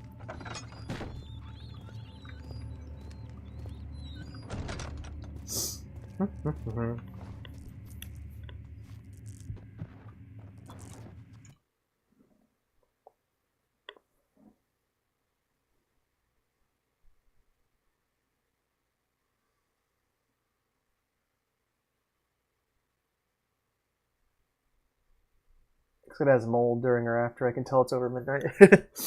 I think one of the things you should really focus on doing, and what a lot of new writers should do, is focus on telling stories. Like, tell little episodic character stories, even if it's just jokes. But, like, make sure they're jokes that inform who the characters are as people. That's how I go about writing lore, because I'm not really a big world builder. But when I end up writing stories, I need to come up with things to explain how things can happen. So what happens is I just make things up in the background, and when I do that, it helps to inform the stories, and over time, as long as I keep those things that I make up in the background consistent, it creates a world. Like, with D&D, it's been really interesting, because I know next to nothing about the Forgotten Realms. However, through playing the Waterdeep campaign and just having to pull things out of my ass, and remember what I pulled out of my ass for later, I have kind of sort of created my own take on that setting. Which is super cool, you know? That has, like, consistent rules and things about it. And so, ultimately, just focus on telling little stories. And then remember what you make up to explain why these stories can happen. Oh, yeah, totally. I think that should be the focus. That should definitely be what you focus on more than anything. Alright, unless I'm gonna dunk him into the goo, I'm gonna leave him. And I gotta get in here so I can recover from the crunch. Alright, I think I'm just gonna chill here for a minute and let my psyche fully recover, and then once I do that, we'll get back out there. Because I haven't done that in a while. So we'll just chill and talk while I... Yep. But, good night, Ziggy. I found an ogre in the ground. Good job, Obi. But, yeah, I was thinking about that, and it's like... I was thinking about the whole demon thing, and it's one of the things I guess I can just say it's one of the things I really like about 40k, is what the demons represent. Oh yeah, I was talking about, like, Dark Souls and the fire versus the dark, right? So the dark represents nihilism, the truth, the dark, horrible, horrible truth, that inevitably all of this is going to be meaningless, but embracing the fire, linking the fire, means believing in the lie that everything's going to be okay, and that the kingdom of the gods is real, when it's not. It's just the idea that you have something more to believe in, and it's like, okay, one of these belief systems is self-perpetuating, but embodying, like, if you embody the dark, you will create dark. If you embody the light, you will not create light, but you will hold off the dark for a bit longer. And the idea is that worth it, when in the end it's not going to matter anyways. And I think that's what works so well with chaos. So that's why John Dark Souls, I linked the fire. I chose to believe in hope. Even though my character started as, like, this vicious bandit, who would use his he was like a vicious bandit con man, who would use his good looks to infiltrate the houses of noblewomen, and basically destroy their houses from the inside, as, like, a horrible con artist. But by the end, he had seen enough of the world to realize the error of his ways and to accept a better way of living, even if it meant embodying a lie. But yeah, that's why the knight's next to the fire. Yeah. Light to create light like a light bulb, yes. And I think that's my issue with Dark Souls 2 and 3, is the idea that it just either rehashes or contradicts the ending of Dark Souls 1. To me, in Dark Souls 1, when the light goes out, that's it. When you walk out of that room and all the serpents bow to you, that's it. When you link the flame, then it goes on for a bit longer, but we don't ever. You're not Gwyn. You're not as strong as Gwyn. You're not a god. You're just a human, right? So your light, but inevitably that light's going to be a bit weaker because inevitably the fire is going to fade, and so it is a limited resource. Like the flame is not infinite. You can't just cycle that shit forever. That's something they made up for later games just so they could have more sequels. Just in time for them to do the last game and there being no more sequels. Cool. But, yeah, in 40k, Chaos is the same way. Believing in the Emperor is the belief that... Well, belief in the Emperor, yeah, any other deity, right? But, like, belief in the Emperor specifically is the belief that humankind is worth fighting for. The idea that, despite all of our flaws... Needs to be weakened further. Okay. Despite all of our flaws, we deserve to keep existing. Locked by a worm padlock. Alright, so I'm gonna need to get a container for... I'm gonna definitely need to get a container for that liquid. And yes, the act of perpetuating the will of the Emperor will require great evil. Like, keeping the Emperor around, keeping the religion of the Imperium around, by its very nature, requires great evil and sacrifice. However, is that worth it in comparison to the inevitability of chaos? And I think that ultimately that's the conflict at the core of 40k, at least when it comes to humans. Like, people are like, oh, the Imperium's evil. It's like, yes, but it's that or the end of all life as we know it. Like, is it so evil that you're willing to forsake what humanity has become? Forsaking what humanity has become at this point means forsaking humanity as a whole. And you just got to ask and answer the question, can you do that? The Tau are interesting because they offer an alternative, but they're running into the same issues. Right, I did the same shit before. Let me catch my breath here for a second. Alright, I'm gonna do it on light lamp fuel. Alright, we're good. But, and a lot of people see what the Imperium is, and they're just like, fuck it. And I'm like, you know what, I can't blame you. If you're like, ah, fuck this shit, I'm gonna align myself with the Tyranids, or the Tau, or Chaos. And, like, those are not all equivalent, right? Like, Chaos, humanity gets to live in a corrupted state. Tau, humanity gets to live quite a bit longer, and the people that live within mankind are going to be very happy until the entire race is completely sterilized, which is the inevitability of joining with the Tau. And the Tyranids are just straight up death. Maybe we shouldn't have gone to space. There's a lot of maybe we shouldn't have done this moments in 40k, but the biggest one comes from the supreme being created by the old ones, like created by those shaman to protect. Like, basically, the fact that our Messiah is an evil fascist really fucked us. In the world of 40k, the fact that humanity's Messiah is an evil monster, is like an evil fascist, kind of ruined everything. If the Emperor wasn't such a piece of shit,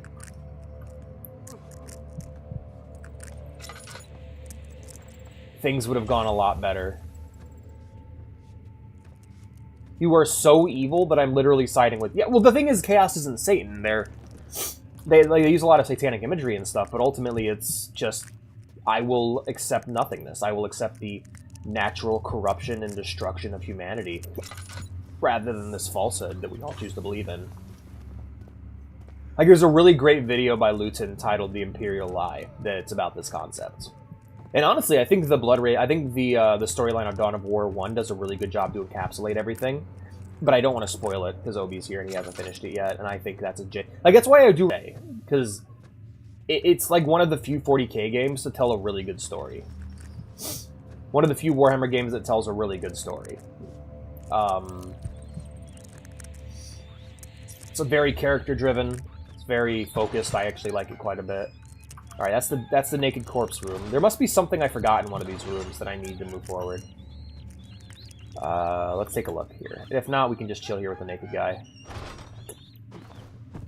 We let the fire go out. Hello, Ratterton. I'll hang out here with Ratterton until my head feels better. Is the Emperor like Eddie Iron Maiden? I don't know. I'm not familiar with what Eddie's up to. Nor do I know what the skeleton on the Megadeth covers is up to. I don't know the lore. But the Emperor, his whole thing was he went out into the galaxy, and his starting statement is, I'm going to make up a lie that I'm going to force all of mankind to follow so that we can avoid being corrupted by chaos. He's the most arrogant. Like, I talk about how, like, people's arrogance towards chaos oftentimes leads to their fall. The Emperor was the most arrogant motherfucker to ever live. He was like, out the gate, he's like, all right, gods, they ain't real. In a universe in which he knows gods are real and actively uses their power to create the Primarchs. It's like, all right, humanity, we're all about science and conquest, when he knows the natural nature of mankind is to be kind and loving. And so he just comes out the gate swinging like, I'm gonna force my bullshit on the entire world, and it works on Earth, and it works on most of the galaxy, but all it took was one of his sons to realize that he was full of shit for the House of Cards to damn near completely crumble. How come he became Emperor? Well, he's kind of a messianic figure. He was created at the dawn of mankind. There were a bunch of shamans who foresaw chaos, and they're like, oh shit, we got to do something about this. And so they all sacrificed their lives in a mass ritual, and it birthed the Emperor. Or it created the Emperor's soul, which was then birthed in the form of a human to a human woman, somewhere in Persia. He's not supposed to be white, so whenever you see a white Emperor, it's non-canon. Or he's making himself look white to not scare the straights. I don't know. But the Emperor is a Persian guy. He was born in the Persian Peninsula at the dawn of mankind, and he fucked around for a bit. A lot of early religious texts might be about him, for all we know. Like, he might have been Jesus, he might have been Moses, he might have taken on different names and faces. The miracles he performed might be because of his immense psychic power that only got stronger as he grew. Yeah, he loves the idea of what mankind is, which is, again, based on nothing. It's based on a lie that he believes. Yeah, we'll go through here real quick. Where the fuck is this glass container I need? Oh, a bucket! That bucket might be the truth. But he became Emperor because he saw his vision, he believed in his vision, he was created to kill chaos, and, well, that's what he's going to do. And that was his solution for chaos. It wasn't to... His idea was that if I make it impossible to worship anything, you can't feed chaos, which is a falsehood. That's not how chaos works. Chaos works completely differently, but that's what he believed would work in his own arrogance. Like, there's a really great story called The Last Church, where it is the Emperor having a debate with the last priest on Earth. The last priest of the last church. And you get a real feeling for this guy and how much of an arrogant prick he is. I'm gonna go sleep for the Emperor. Okay. What would have happened if the other Perpetuals killed him first? I don't know. I don't think the Emperor can actually die. I think that soul of his is too powerful. And there's honestly a lot of... There's a lot of credence to the idea that if someone just walked up and capped his skeleton, walked up and just destroyed his skeleton, or like cut off the flow of, and turned off his life support, or cut off the flow of psychers, he would die and then be reborn. But the problem is, will humanity be able to live through that process? How long will it take, you know? Because some perpetuals take a long time to come back. John Grammaticus springs right back to life, but Vulcan takes a while, doesn't he? Does he have a dynasty? Yeah. He started his own dynasty. I mean, before he became the Emperor of Mankind, he had to take Earth. You know, he wasn't just. So he was a warlord on Earth. Sorry, I was trying to avoid sneezing. Spawn camp him, yeah. He needs an Arthas. That's what Horus was.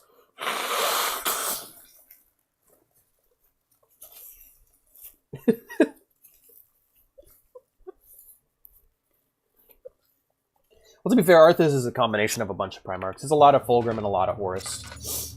Succeeding you, father. Yeah. But basically, he had his own army, the Thunder Warriors, which were these heavily augmented, heavily cybernetically augmented super soldiers. Not quite Space Marines because they didn't involve any sort of cloning. He just heavily augmented people.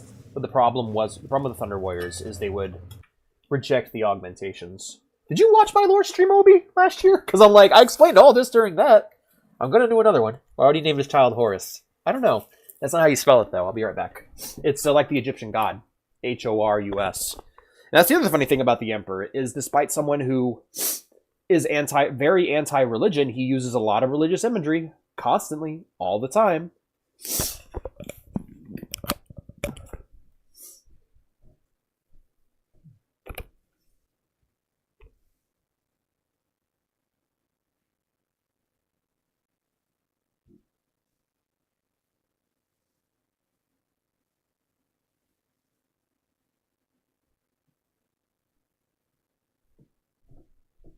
Why would he name his child Horus?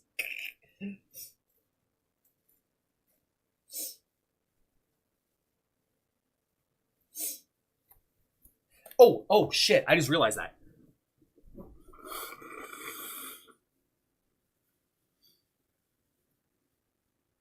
These bitches need to read the U.S. Constitution, yo. For real. But, I just remembered. He didn't name him Horus. Horus got his name when he killed his adopted father, Nergui. Sorry. He was originally named Nergui on the planet of Chthonia before he killed his adoptive father. When he killed his adoptive father, he learned his true name, which was Horus, which I find really funny because that might have even been a vision from Chaos to Horus that led to his future. 4th of August, 1839. The nightmares woke me in the early morning, and for a moment I forgot where I was. Shortly after, there was a knock on my door. Alexander had heard my screams and asked me to join him in the parlor. As we drank our tea, Alexander began to tell me what he knew. It seems like the orb I found casts a long and dark shadow. It's not only a powerful item, but a dangerous one. Simply by touching it, you invoke the powers within, and if you are too weak to control it, it will devour you. The shadow is a sluggish thing, lagging behind the wielder, killing anyone or anything in its path to reclaim the orb. That's great. I said I didn't care about its powers, and that I should throw it away. Alexander advised against this, as I'd still be a part of the path to the orb, and eventually suffer death. Having the orb, I would at least have the chance to fight back when the time came. I asked Alexander what he meant when he said he could protect me, and he answered that things can be done, but at a price.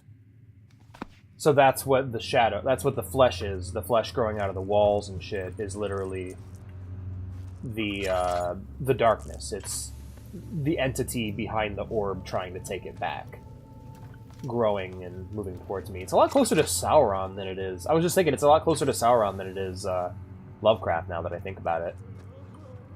Oh, by the way, I beat Middle-earth Shadow of Mordor. Not the DLC, though.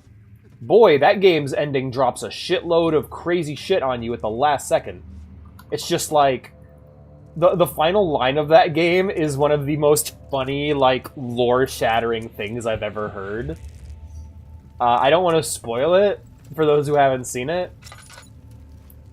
It'd be like if we got to the end of Warcraft 3 and Thrall was like, we need another Frostmourne. It's like, what? Why don't we stop making Frostmourns, please? Oh, fuck it. At the end of the game, Celebrimbor just straight up goes, we need to make a new ring. It's like, what? What? How did any of that give you the impression that that was the right call? But I still love it. It's such a fun game. Malcador might have it. Yeah, Malcador is super legit. Like a lot of lore kind of shows the idea that maybe Malcador was the real power behind the throne.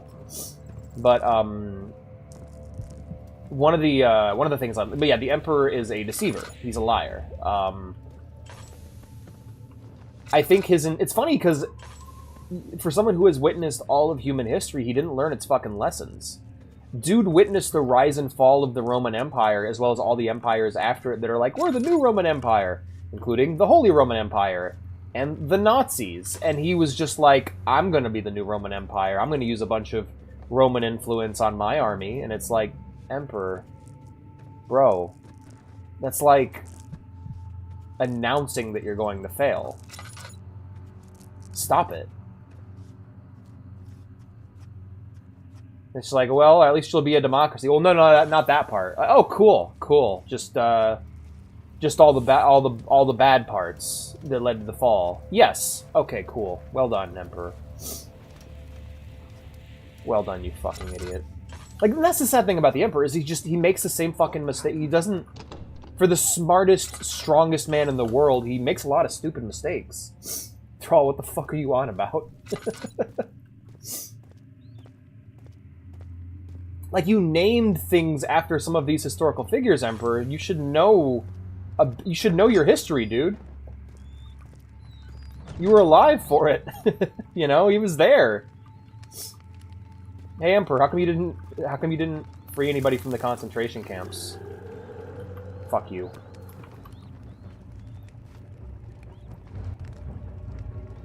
Building a fort. I am fortifying this position.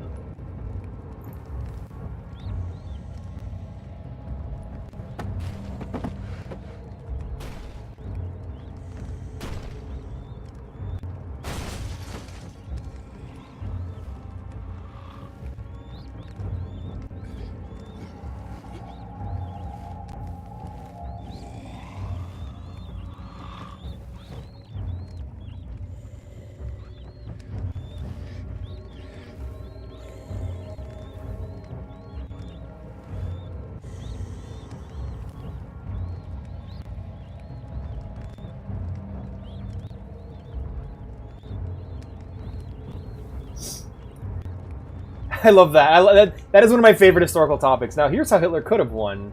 Not doing all the dumb shit that he did. They simply allowed the... Oh my god! I never...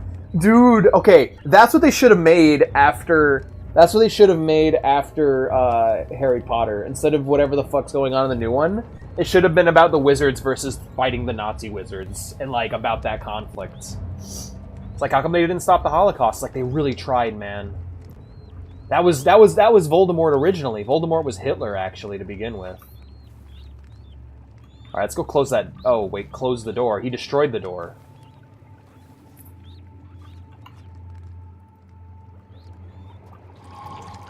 Hey, I got acid. Now let's drink it.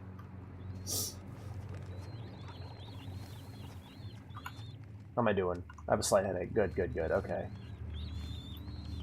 Get out of here, Squeakerton. I should have just left the door open for him. If I knew he was going to destroy it, I would have left it. I guess it slowed him down long enough for me to actually get prepared.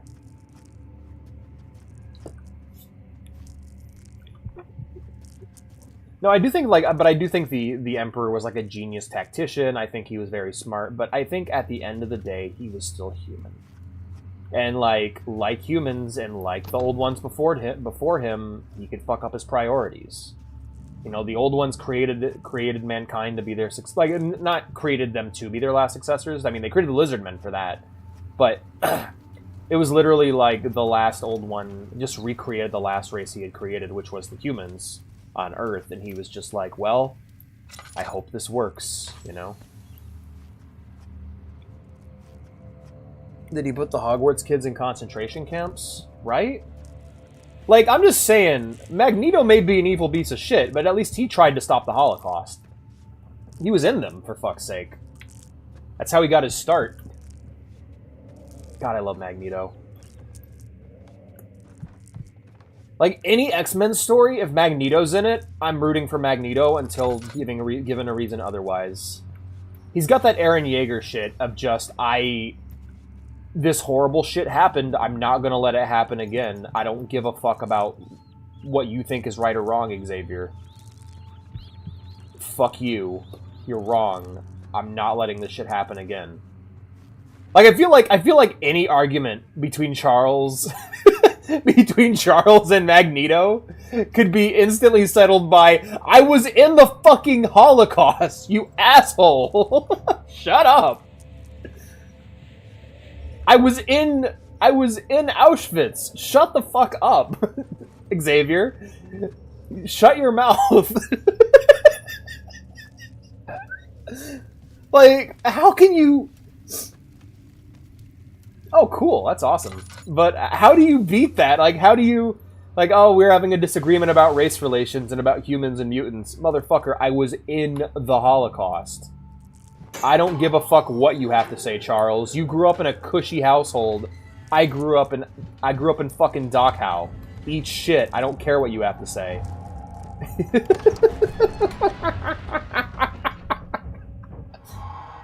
The morning sun flickered between pine trees as the carriage approached the castle. A faint memory of reflection in the window pane repeated itself over and over.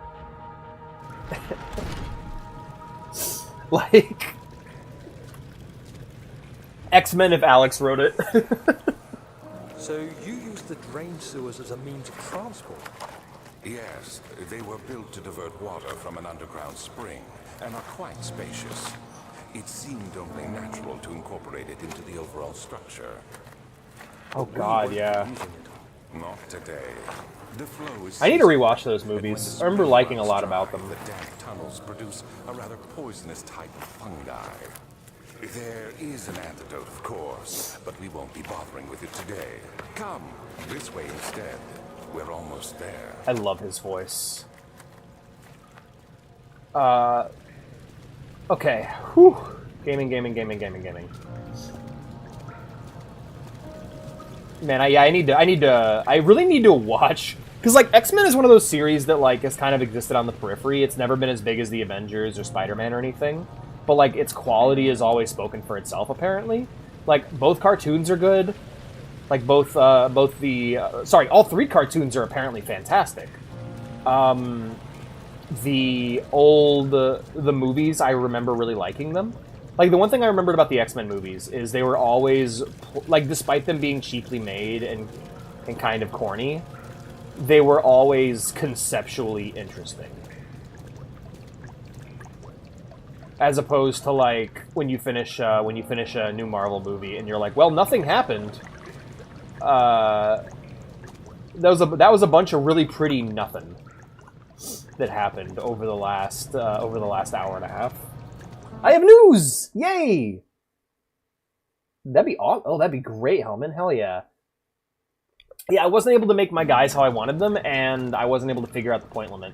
So I just rather we could just do 1,000 points of 10th with my Blood Ravens. Ooh, the water is too deep to traverse safely. Okay, we gotta lower the water levels.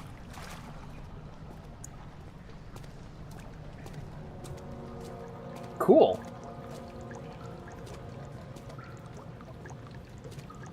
Hell yeah. Good for the Night Lords. I can't wait to see that. That's gonna be awesome. Or hear about that. Night Lords are sick. That's the lineup.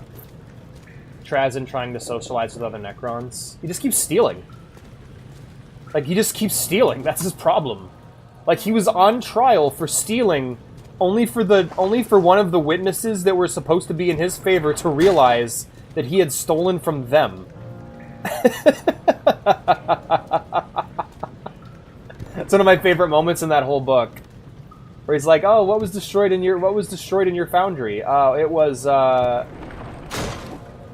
this staff." And he's like, "Wait, that's my staff." And he's like, "No, it's not." "Yes, that's my fucking staff, asshole."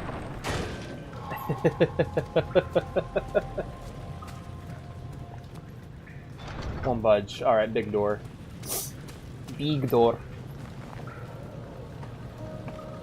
I just hopped towards the ladder like it was Half-Life.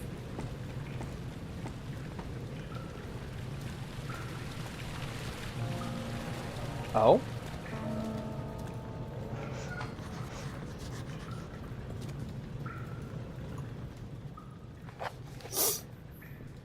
Repair the machine powering the Eastern Bridge. Okay.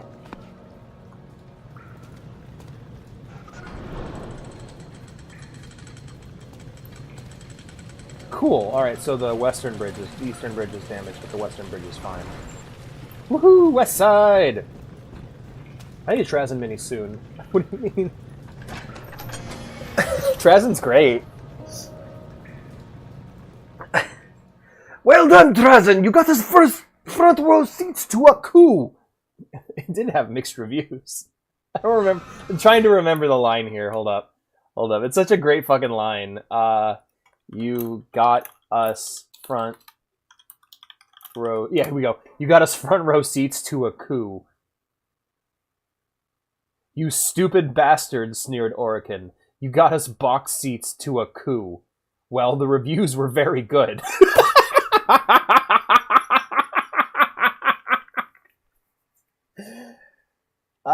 Sure. I don't mind that. Wouldn't mind seeing that. Screenshot that shit, send it to me. Someone destroyed my window. Maybe they thought it was ugly. Man, okay, if you want a funny 40k book, read The Infinite and the Divine. It's so good. It has so much heart to it, too. Like, it's such a sweet story in the end. About two people that hate each other learning to put aside their difference and become friends. You're conserving water from the spring. Yes, it enables me to control the water in the drain sewers to some extent. Also, it can be used for all sorts of purposes. Like for drinking? Pretty much, yeah. Well, that too. But mostly to run different machines. Ah, like water mills. Exactly. But like Trazen, whenever Trazen's like fielded on the tabletop, whenever you field his dynasty, whenever you field his army, he is there because he wants something. It's never just like, he's not fighting for a cause, he wants a thing. And he may claim to fight for a cause, but in reality, he just wants a thing. There's a thing he wants. Sometimes that thing is a person, sometimes that place is that person, sometimes that thing is a place, and sometimes that thing is even a thing. But he's there for stuff. Our bridge must be lowered to proceed. Okay. Can I use a rock to bust that chain, maybe? It's worth a try. Let's give it a shot. We have a bunch of rocks here, but I'm guessing it's because we're going to have a water monster to deal with. Let's try. Kobe! Hey, it worked!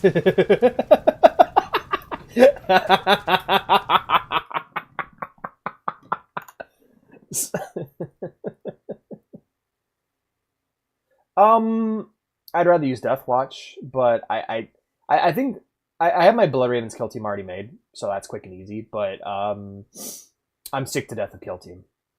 But yeah, send me the Death Watch, I'll look at them. I want to be able to field them as them, so if it's too limited in how I can play them, I might be limited. Because I only have 10, there's only 10 people in the Redemptus kill team.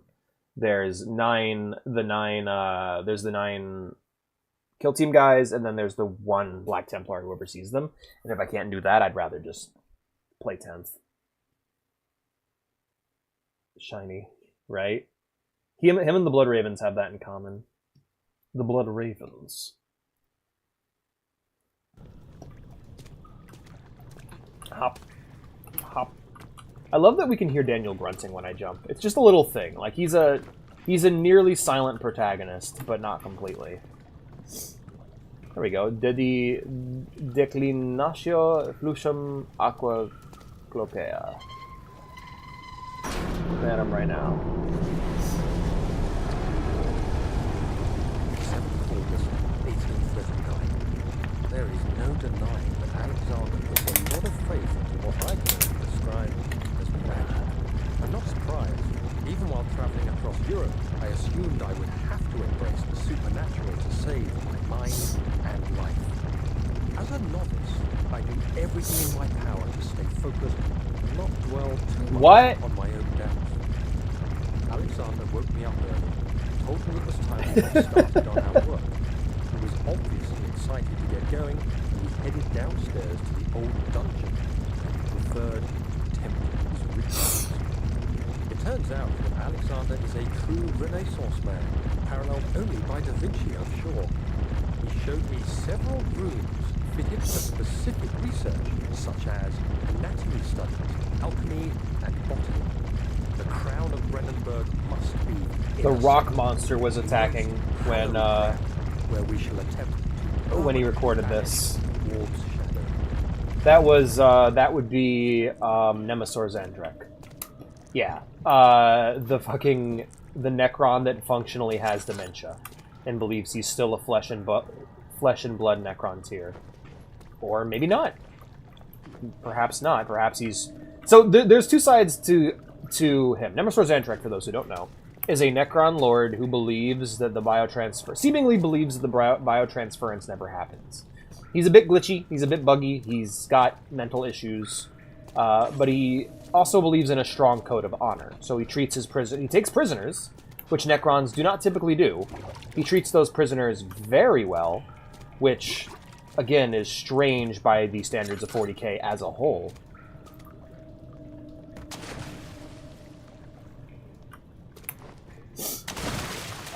Oh shit, right, there's poison in the water, I forget. But, and then he, like, treats them to dinner and, like, makes them food and then pretends to eat with them because he thinks he's flesh and blood. Ow.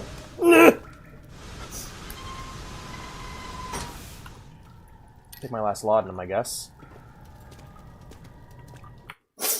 But he's kind of kept in check by his second-in-command, who just straight up... Yep, that's what I was waiting for. Who just straight up kills his prisoners. Because he knows he's a Necron, and he's basically trying to carry out the Necron thing.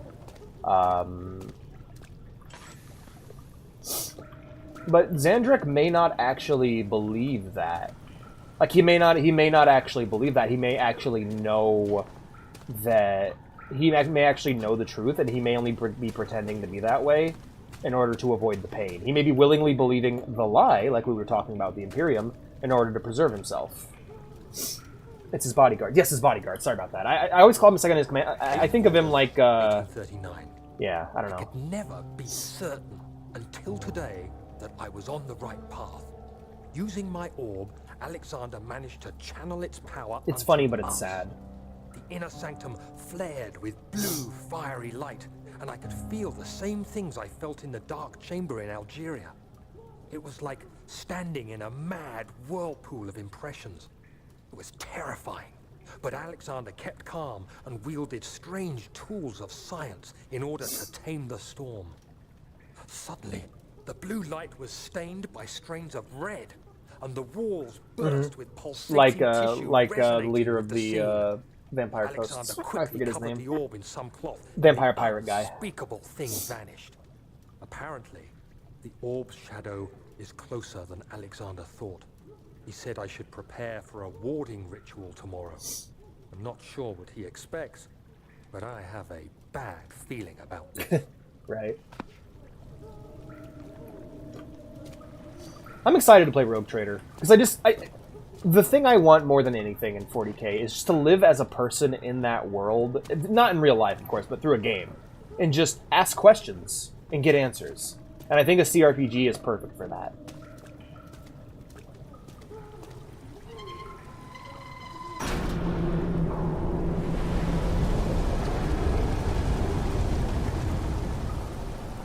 I see gorillas. Are you Clayton from Tarzan having a nervous breakdown? I see gorillas. How does he die again? I don't remember. Doesn't he get, like, eaten alive by a fucking leopard?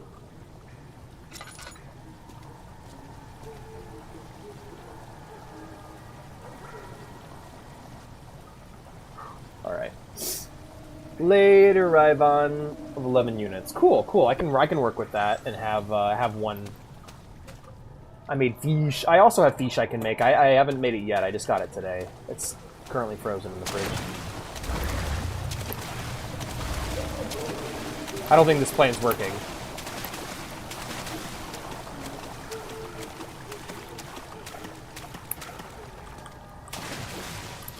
Nope.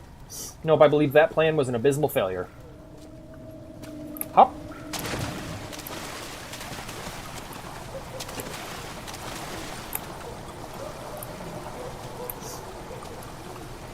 Can I crouch jump? No, okay. Alright, well,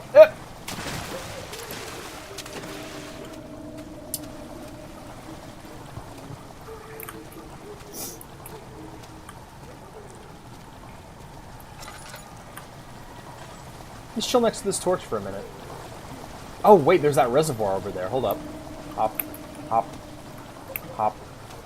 And then we'll open this real quick. What we got here? Click, click. Cool. And then makes a strange sound. Maybe I could use my hammer and thingy.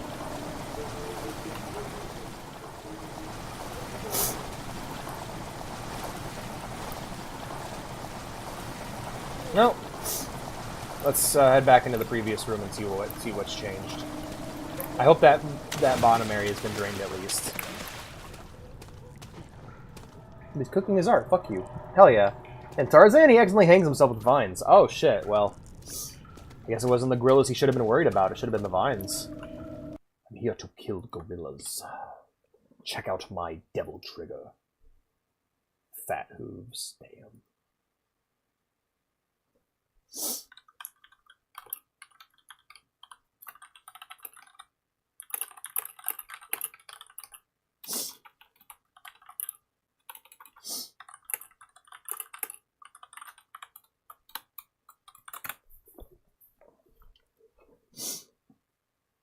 You sent me a fucking Hassan Piker clip. Average person eats 3 spiders a year. Factoid. Actually, it's a statistical error. Average person eats 0 spiders a year. Spiders Georg, who lives in a cave and eats over 10,000 spiders each day, is an outlier and should not have been counted. I love that so much. Every time I see Hassan Piker, I just think of that. I just think of fucking what's his name? Shit. I remember the name of his character, Carl Goldstryker. Sam Hyde. I remember it's just Sam Hyde going, Hassan Piker! I'm going to kill you! It really was. Yeah. Till Alex gives us a kitchen channel. No, it's in show floor. Food's art. You don't, yeah, you'll get no argument from me. I also want Imperium papers, please.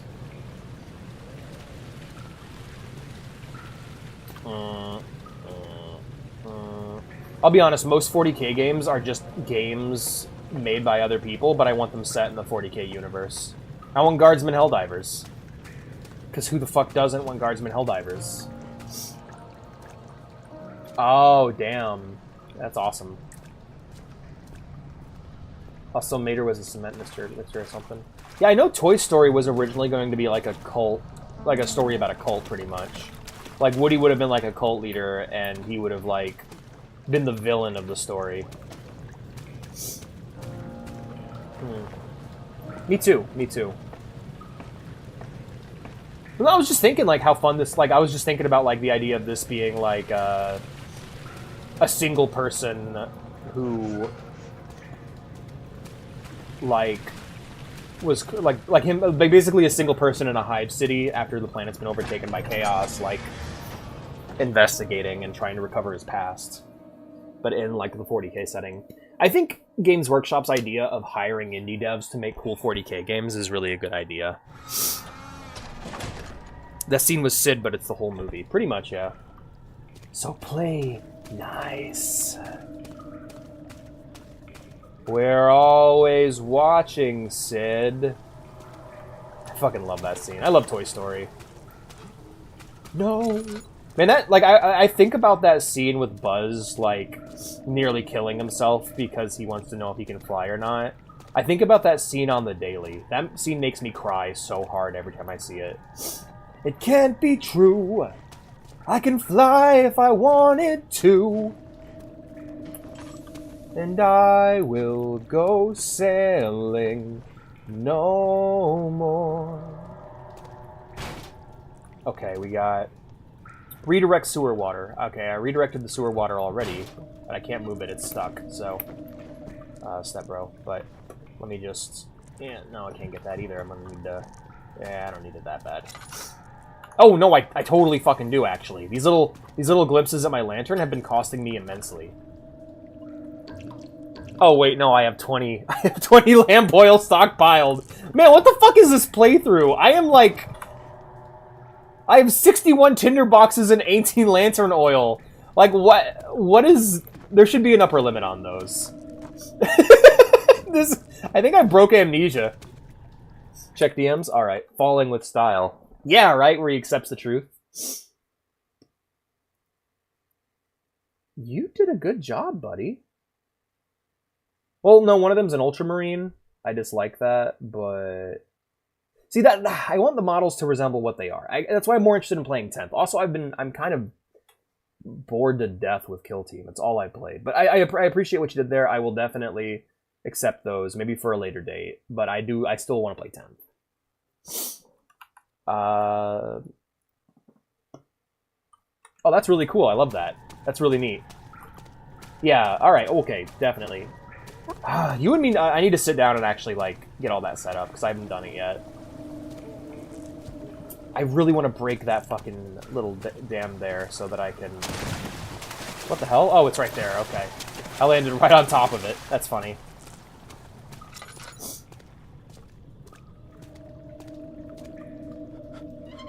Was it you? Oh. I kinda have the whole army? Yeah. Cool.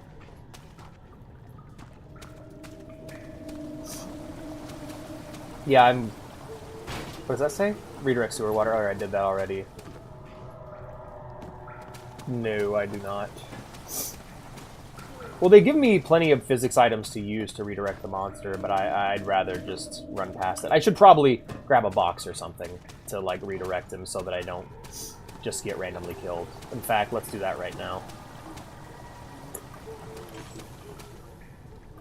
What? Oh, I can't pick these up. Okay, never mind then.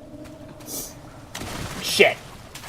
How did he know? How did he know I'd be right there?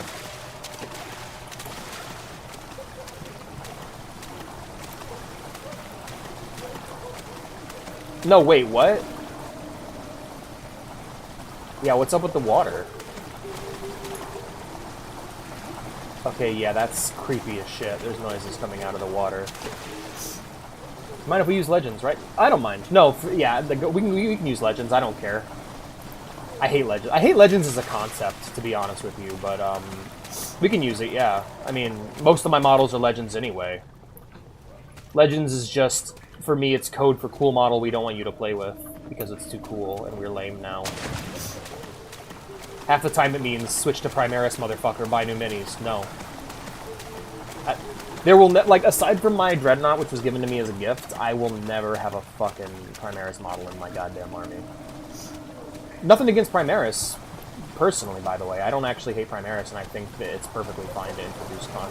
Like, I think the way the Primaris were done was fine. The idea of having a character just exist the whole time that we don't know about, that's how you write lore. That's how lore works, you know? But, what the fuck? How do I fucking... I don't get it. Alright, let's follow this pipe. Maybe I'll get some answers if I follow this pipe.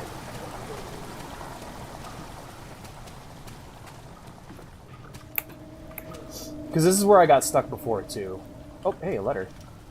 9th of August, 1839. It is still early. These lazy kids today. Alexander is busy preparing for the ritual later today. I got domed with the cinder block Seeing him once. this worked up makes me question why. What does he stand to gain? I realize he is curious about it all, But surely there must be more. I don't care what you make Legends. So I'm not buying foolish you Primaris. attempt to tame the power of the orb? I must admit that yesterday, when Alexander flooded the inner sanctum with blue light, I'm going to I play a realized we terrible had army graced instead. the orb's true potential. This might turn out to be more than escaping a creeping shadow. It might be the beginning of something truly extraordinary. Daniel, I don't think it is. I think it's all horrible. What does this say? Redirect sewer water. Same thing. Okay, we're just gonna... Hey, there we go.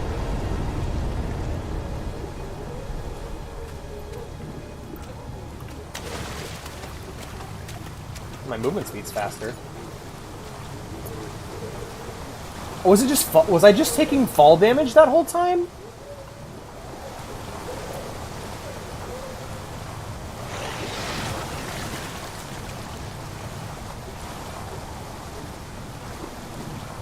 I think I might have just been taking fall damage that whole time.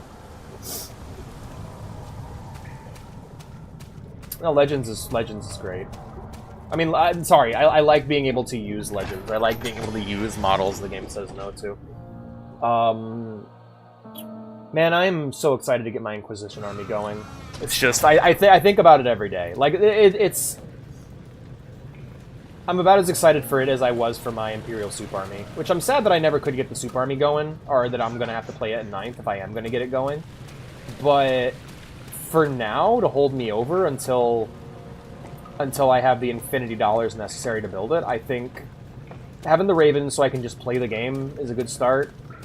Finishing my Ravens army is my 1,000 points of Ravens is a good start.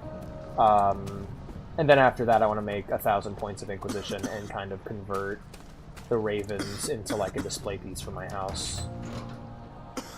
Oh shit, what do you mean a vaccine? Alright, gotta get out of the smoke and stop dying and coughing up blood. Mementos. Repair the machine. Find the vaccine to safely traverse the sewers. Okay. That's something.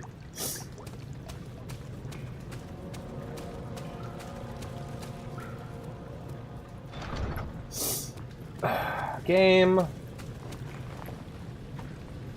Yeah, let me see if it wants me to backtrack. Because if it wants me to backtrack, then that's going to be interesting. No, I don't want to back... I'm going to look up where it is, because I really don't want to waste my time backtracking. Amnesia, The Dark Descent, Vaccine, location.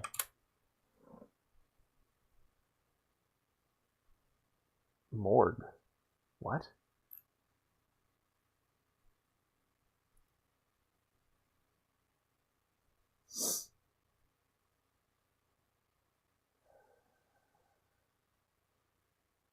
You need to find a bunch of rocks and throw them at the train holding the bridge. It should fall. Are you for real? It's the same fucking solution? You can't Is it? No, that can't be right. That can't be right. No, that's not right. That's bullshit. That's not true. What the hell? Yeah. I got hit in the back of the head with the center block once. It wasn't great. It hurt like hell, but I mean... Oh, we have two doors here. I'm stupid. What is this door? Where does this one lead? This one leads to the cistern, which I just came from. And this would be... Wow, I'm an idiot. Really? I'm a fool. I know nothing. I play the role of a silly clown. Yeah, there's a lump in the back of my head. I don't remember if it was a shovel or a cinder block. I don't think... It didn't have any... Like, apparently it hasn't had any adverse effects, but... It happened to be while my skull was still soft, so it just kind of hardened in that shape. In fact, apparently that's like a relatively common thing.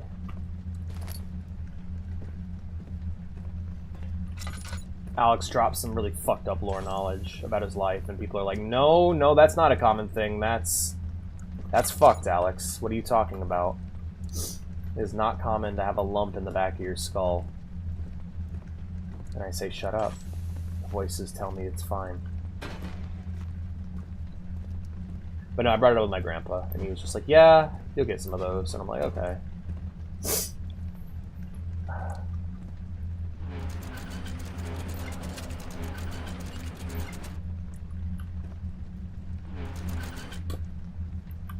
Oh, okay, just some weights here. I don't know what the weights do, so we're gonna come back to that. Let's... Oh, there's a little cranky here.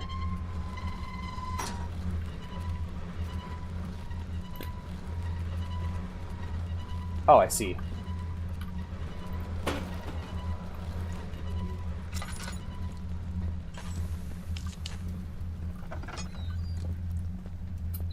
Do. Puzzles.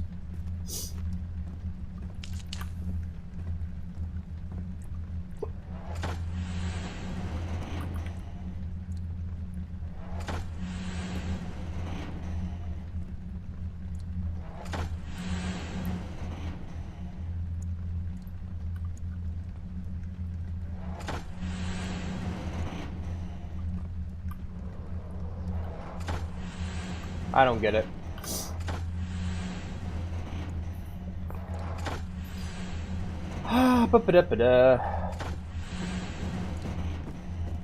Alright, we got a crank here. Oh, wooden crank. Let's read that. A crank for a machine. Alright, we don't got that yet. This hammer, can I do anything with it? Nope. Slams it down on the table. Then there's that bit of piping I found. I don't know what to do with that.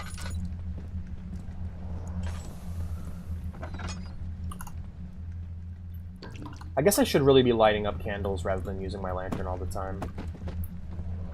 Oh! Okay. Okay, I see. Alright, so half the mechanism is missing. Let's go grab that Pipe I found. Come here, Mr. Pipe. Come here. I found you, Mr. Pipe. Alright, I'm guessing it's mirrored, so let's take a look here. Alright, that one would go right about... there. Mr. Pipe. Meow, meow, meow. Alrighty, let's head to the next room. Hey, there's another pipe. Another Pipe. Let's grab this here and read this. 13th of January, 1799. The work I have put into this machine is unequaled by the reasoning of any man. The thought that generations of men have passed away since I first attempted to reconstruct the design is most tiring. The limitation of this world have made my work incredibly difficult. It has forced me to build the thing almost 100 times larger than the delicate contraption it tries to emulate.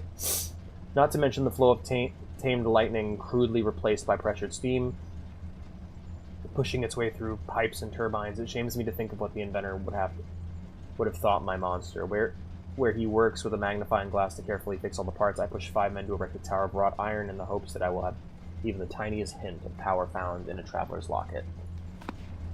Well, that was something. Right. We have more levers here we can fuck with, but I don't want to mess with them until we know what they're for. Let's continue trying to complete the device.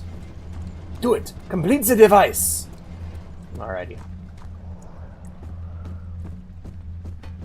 Ready.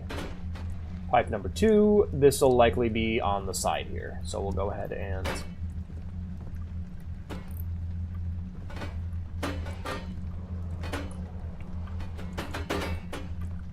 okay. There we go. And then the middle one will be...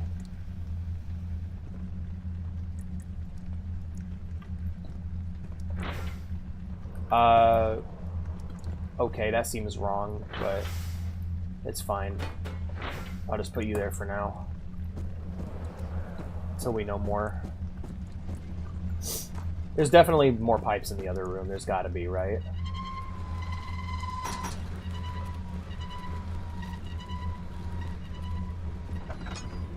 Yep.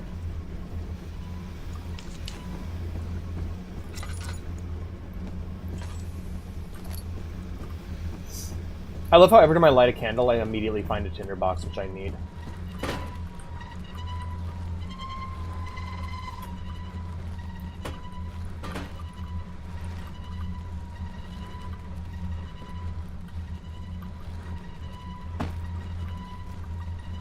Let's see if it works. Success!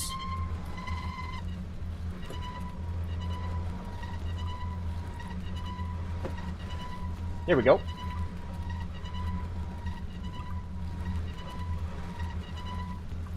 There we go. Job's done.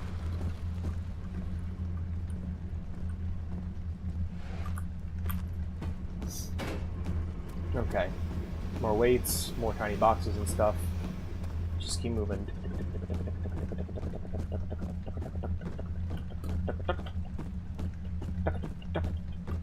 Alright, let's double check the rooms, make sure we got all the pipes. Yeah, looks good, looks good. Alrighty. Back through we go. Yep. Here we go.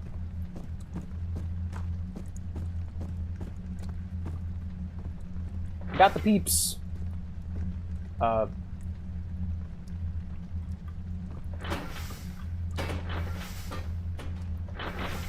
There we go. That makes more sense. And then side pipe, and then middle pipe. There we are. And now we just need one more pipe, but I don't know where I'm going to get it. So I guess now we need to start fucking with the other parts of the machinery and see what we can get done.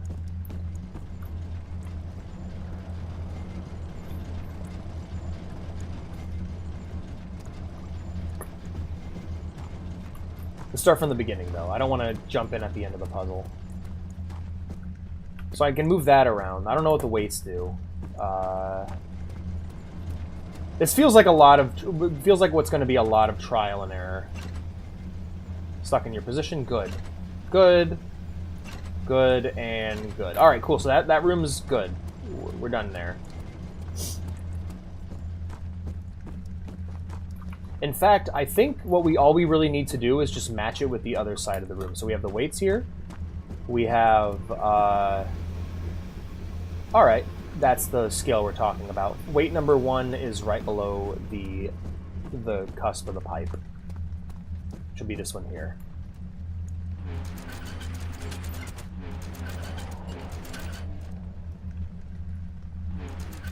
Here we go. Right below the cusp of the pipe. Weight number 2 is above the pipe.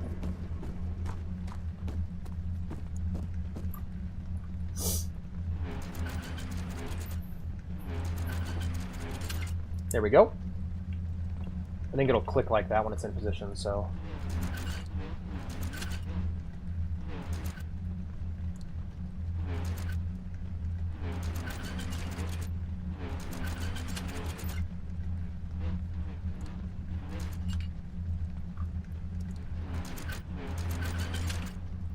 Okay, good. And the leftmost one, in this case would be the rightmost, would be slightly below the cusp of the pipe. Okay. Which just means I need to crank it back a bit.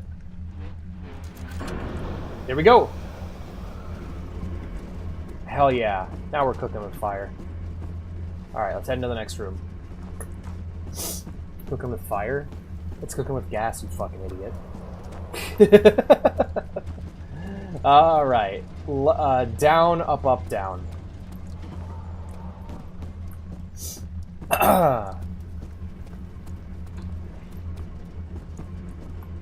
Alright.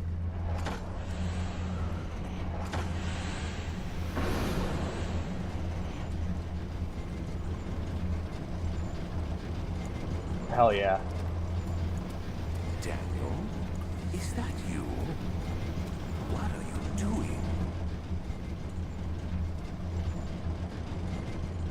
Oh, that's creepy. Okay, he knows I'm here. That's fucked. I don't like that.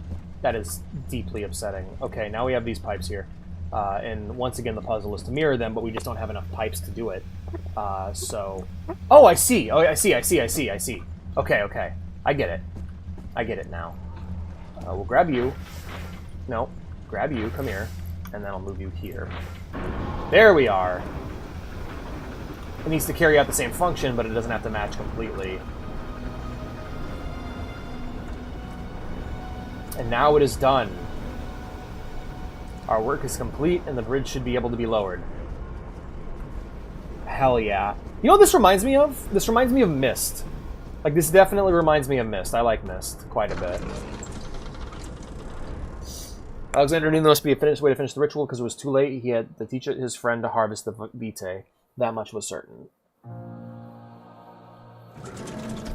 Woo! Alright, guys, let's lower the other bridge and... Lower the other bridge. Let's go. Let's fucking go. Ah! Hey.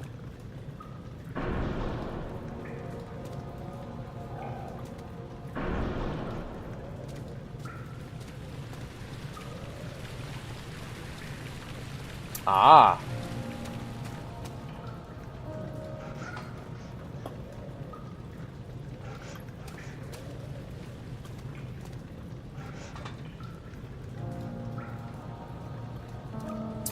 I think we need to stack things up on it. No, wait. Okay.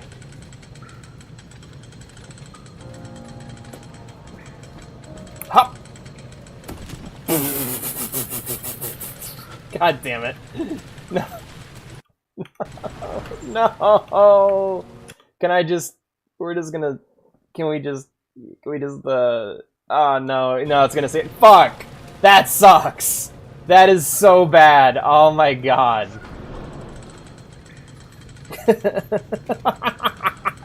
I botched it.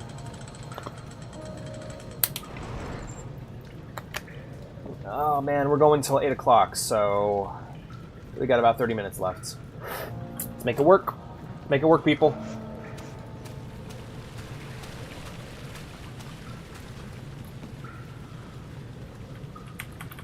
Okay.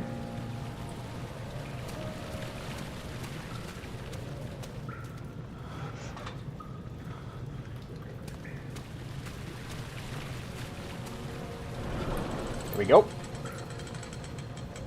And we're gonna wait for it to go all the way up this time. And we're just gonna run forward. We're not gonna jump, we're just gonna run forward. This might kill me, but I wanna see if it works. Fuck it. No, I wanna die. I'm trying to kill myself so I can get my health back. You don't understand.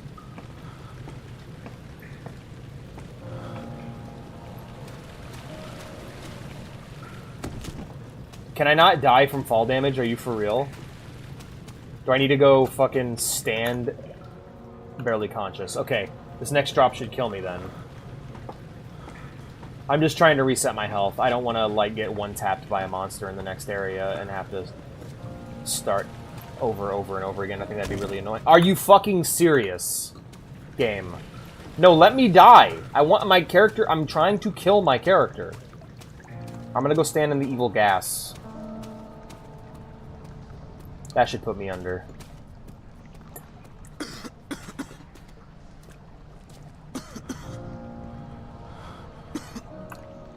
Are you for real?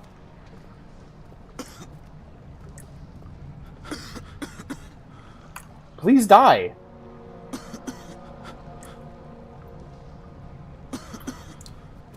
That is so fucked. So I can't do a reset. It's not letting me reset. I need to actually be killed by something. I can't just off myself like that. That sucks, man. Fine then, I'm gonna go and just run and just motorboat one of the monsters from the previous areas. God damn it! I don't want to progress with this low health. I'm sorry. I'd rather... I can't load a save, so I'm gonna go and have to find a monster to go and...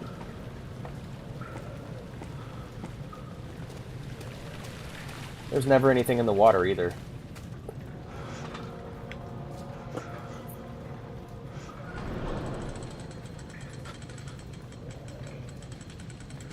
And I just want to quit because I'm worried to lose all my progress. So you know what? Fuck it. We're just gonna roll with it.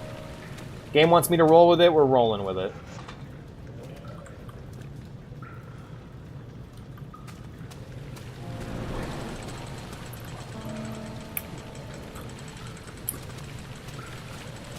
This bridge puzzle's pissing me off. I don't like how it... No, come back down. You come back down now, motherfucker. Come on, come on, come on, come on.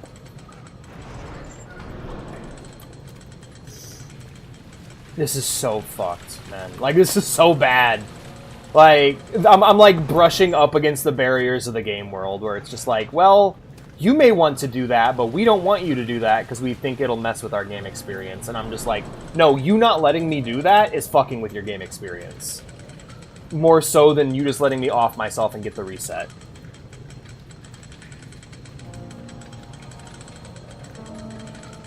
That's super funny, though. Alright. Hop! It's fake damage. Like, that's just straight up fake damage. That's really annoying that that's how it works. That sucks. That's really bad.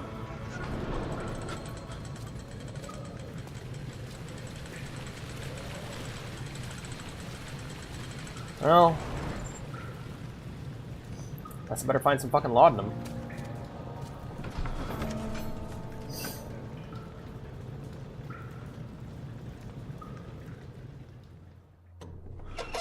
Ah, righty, my friends. Do you see, Daniel? It has yielded. What? The shadow. It has? For now. Come, let's get this out of here so we can get some peace. Yes, let's. Where to?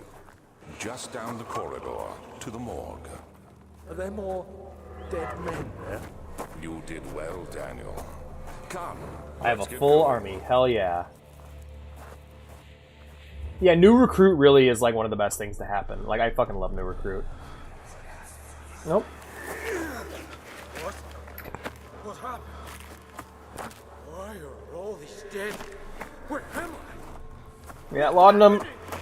Help! Anybody! Help! Damn, well, I just found a mass grave. That's fucked. Copper tube and laudanum. Gimme, gimme, gimme. Alright. And copper tube. I wonder what that's for. Find copper tube found in the morgue was part of a surgical tool. Find a vaccine to safely traverse the city. Maybe it's something to do with the needle? Hold up. We have the hollow needle. Yo! A syringe! 3 days now.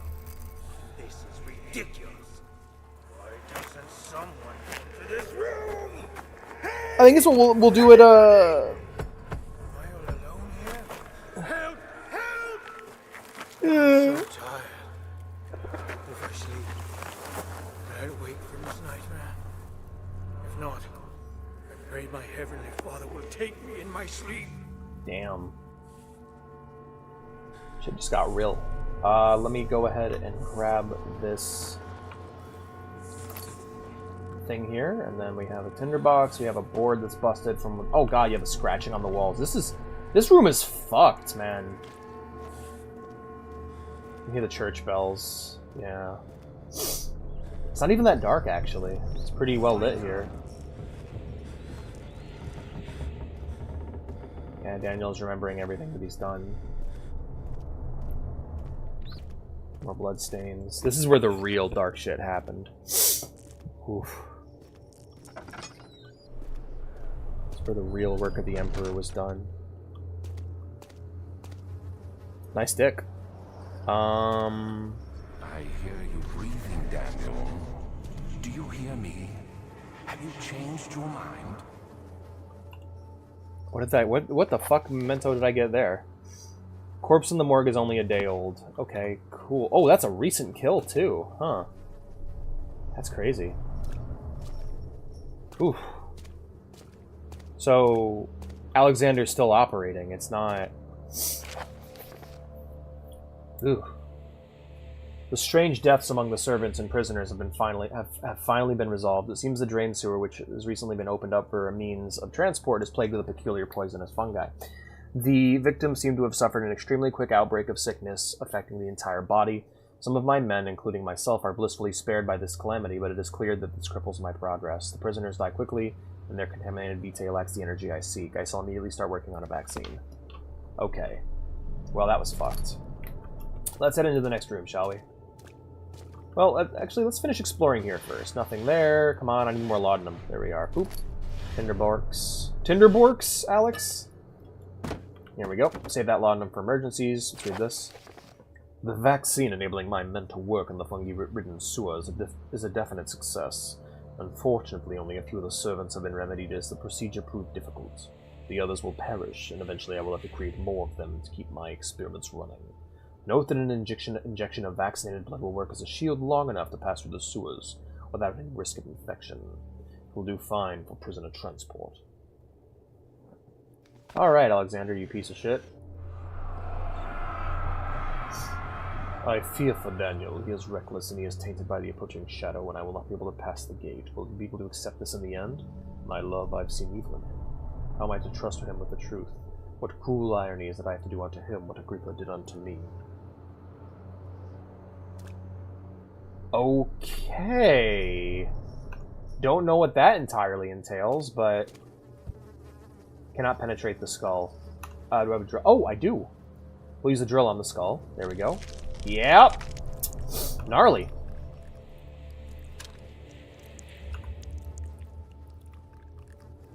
Okay, syringe then. And then now we grab the jar. Oh! Oh, that's fucked. That is so fucked. That is so screwed up, man. Wow, okay. Just directly from the source, huh? Enjoy your diseases, Daniel. Good lord. Nope. Nope, that's a bad room. Ah, fuck, nope, that's the only room.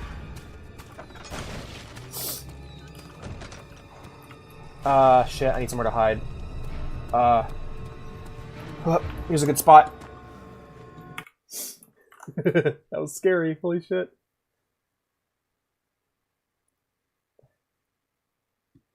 Ooh. Like, nope, room failed the vibe check, and then I'm like, nope, alright, I'm gonna die. I gotta run. I'm going to die.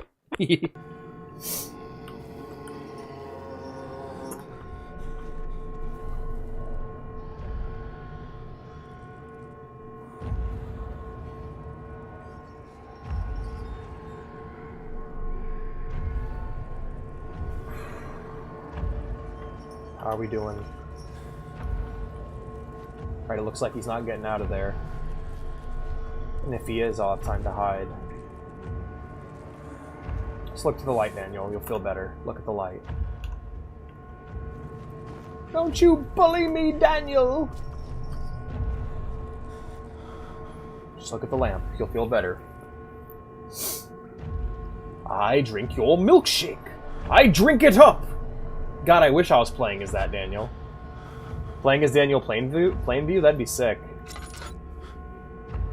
Calm yourself, Daniel. Calm. Calm. There's a light right there. Don't mind the mass grave. Just look at the light. Look at the light, Daniel. You'll feel better. And he is just not feeling better, huh? Tell you what, I'm gonna go AFK. Take a pee. Come back, and we'll see how Daniel's doing, huh? There we are.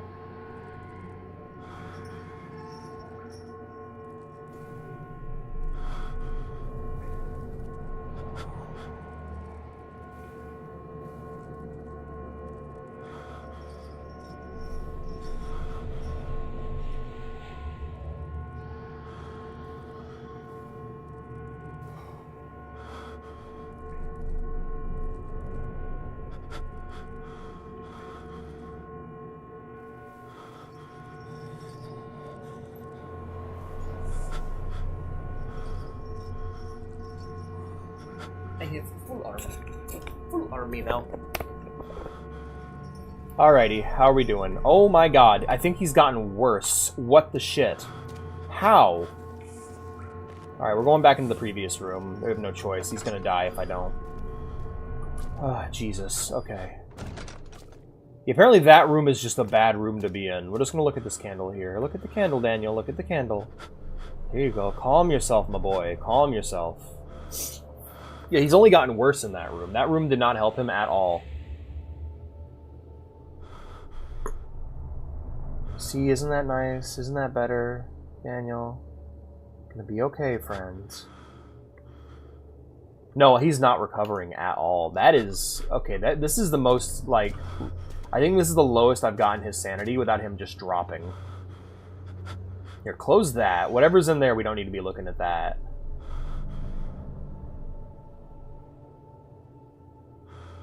I think he's starting to remember. I think that's why it's getting so bad.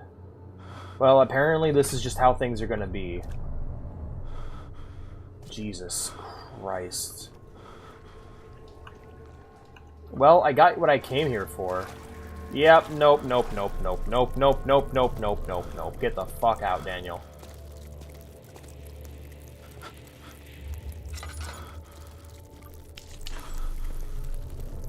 Yeah, this is the worst his sanity has gotten. Like, I think this might even be scripted. I'm trying to help him, but...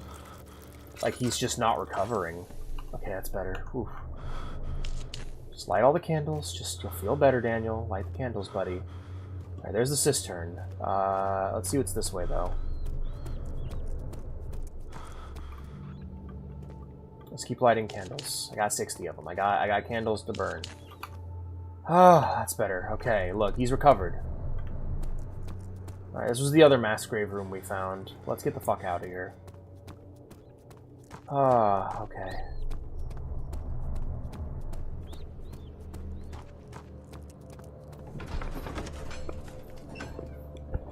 And now we can progress into the Inner Sanctum. Because... we find a way to force them to yield their power, however, you're still unaware of this. Okay, wow. Alrighty. Let's head downstairs. And head into the sewer, which I'm not looking forward to. Let's take a look here. Messages real quick. Okay. Hey, Kimberly, thank you for joining.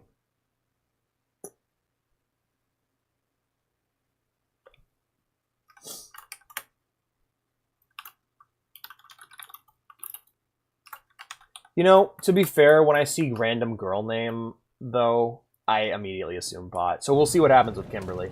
Hope you're not a bot, Kimberly. Thank you for joining. I appreciate it. If you're not a bot, that is.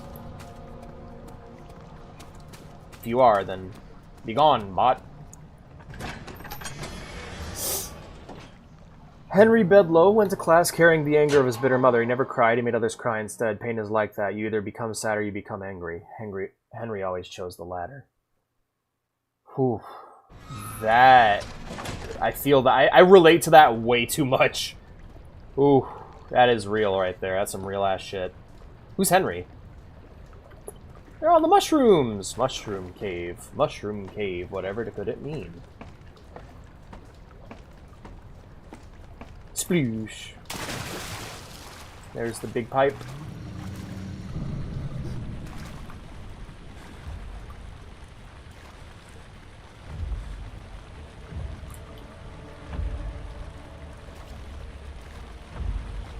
Alright, we gotta avoid that guy.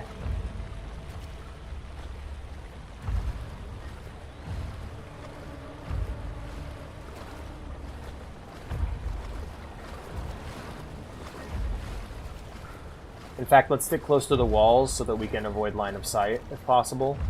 I don't see a lot of shadow we can hide in, so... which is good, which means I'm not going to have to deal with the controls getting all fucky-wucky, but I'll be able to keep my head down long enough to get away. Alright, that looks like a detour that I don't need.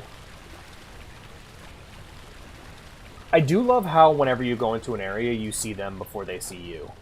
So, like, when you go into an area, you instantly see one of the monsters, see where it's going, and are able to kind of plan your route around that. It's really good stealth game design. It's not super in... whoa! It's not super in-depth, but it's enough to make sure that the game is fair. And for me, I always saw fairness as more important than depth a lot of times.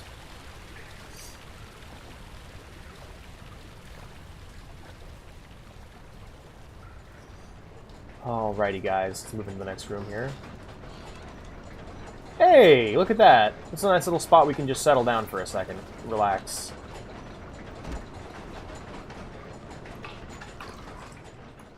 Good, good, good. Alright, we got...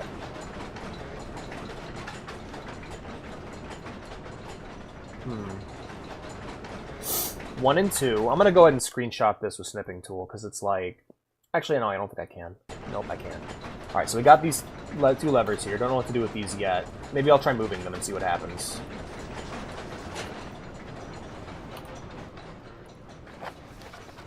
Two levers control the noisy machine. Oh, okay. It creates a level of noise, which will decide how well I can hear them, but how well they can hear me.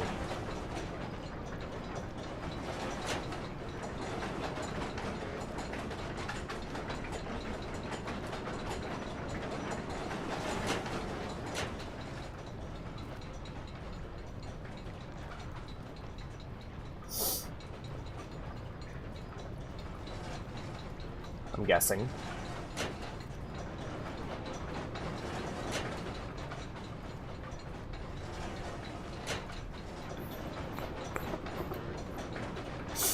Yeah, it'll decide the level. It'll decide the level of noise camouflage we have. I'm gonna go ahead and put it on max. That's an interesting mechanic. See how it goes.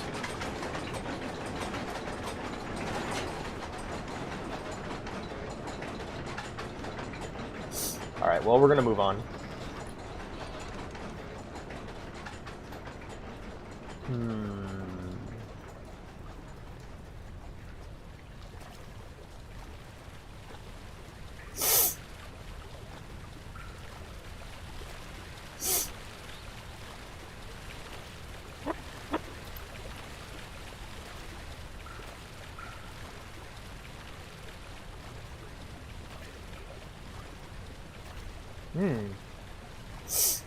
There we have the broken remains of a ladder here, which means we're going to need to change the water level.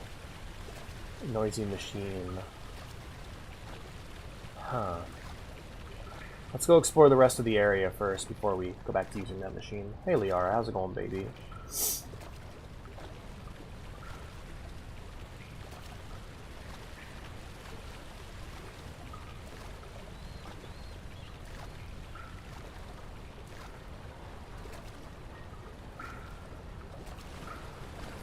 I can hear him.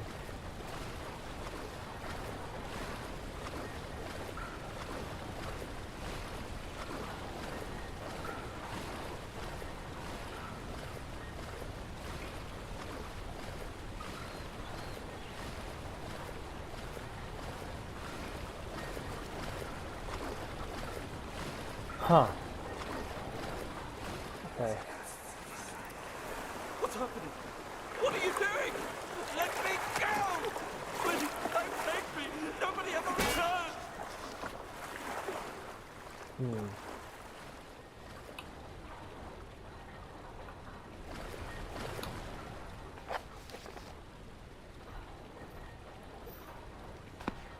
So let's fuck with those levers and see what we get.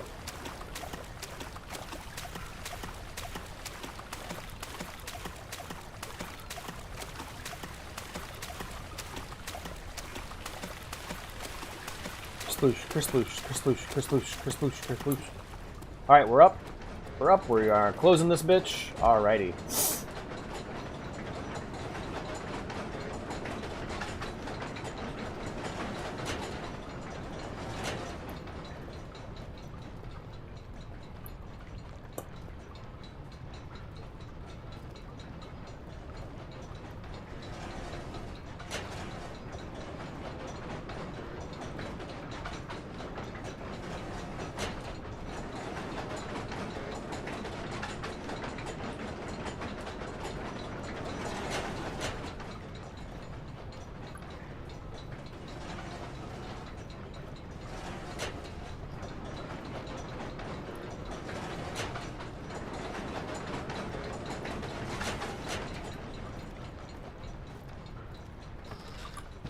See if that has any bearing on the gears.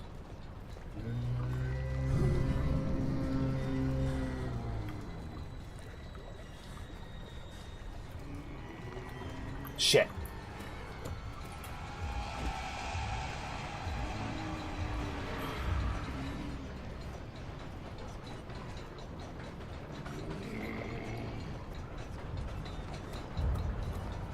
Get under the fucking pipes, Daniel.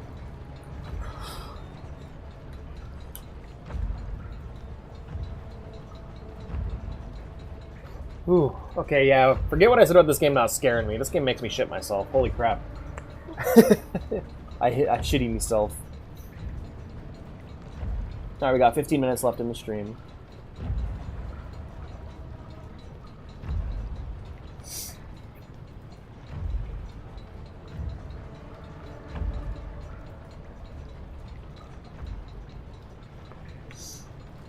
I do believe he is left, so let's take a look. Let's take a look. Looks clean, okay. Looks clear.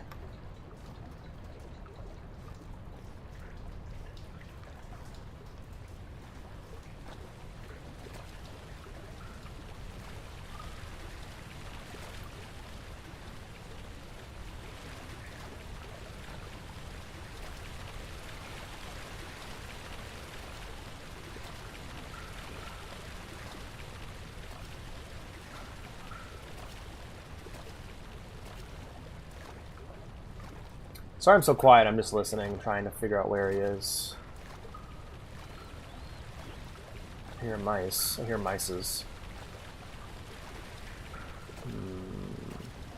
I'm afraid to fully explore the area because I don't want to get killed. Is the thresher no longer moving? No, it is. It's just moving slowly.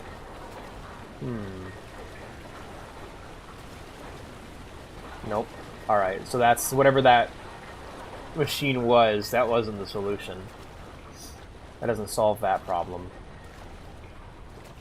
Hi, Liara. What's up, baby? Mom will be here soon, don't worry. They love their mom. Okay, we got a tinderbox right here. Grab that real quick. Oop. And then... broken pipe there.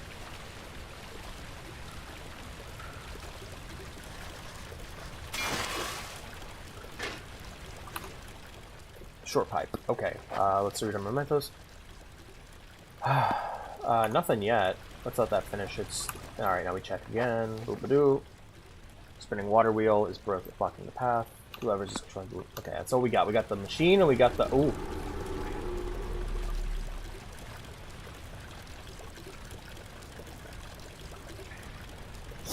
The darkness approaches.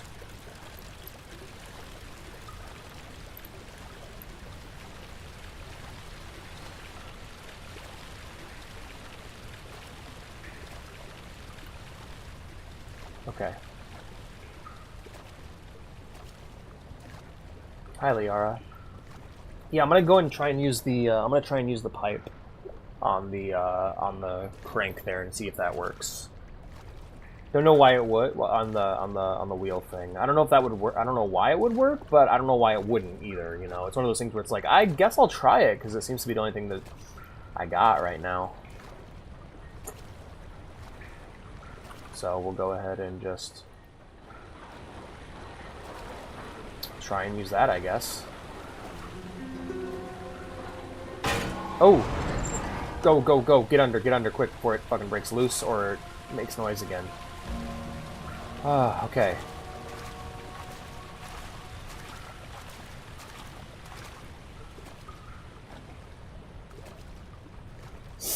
Just always crouch walk. There's never a reason not to crouch walk in this game. It's like, what the fuck? What broke these bars? It's impossible to get through. Okay, let's take a look at our mementos here, then. One of the barred gates appears weaker than the rest. Okay, so we could probably come up with something to break that. Let's head up here into my lab. I love how much, like, science-y shit you're doing, by the way. You really get the vibe that Daniel was this mad scientist along with... Ah, Alexander. Ah, I see the flesh room is still doing well. Ah, yes. Quite. Laudanum. Very good. Daniel, turn around this instant. You are carrying the shadow with you.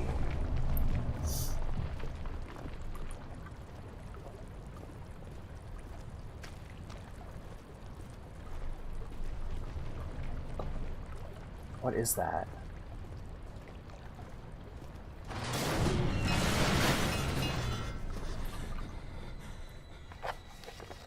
Barred gate was torn down by that creature. Okay, what creature? I'm gonna hide in the meat room because it seems safer to me at this moment.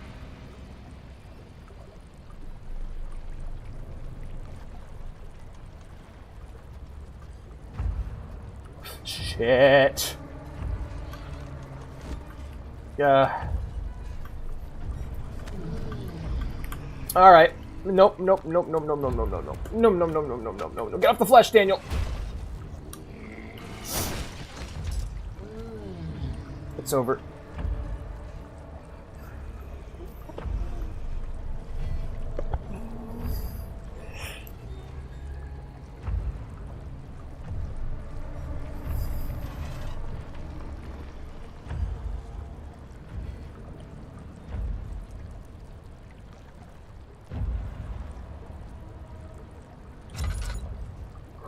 Okay, how are we doing?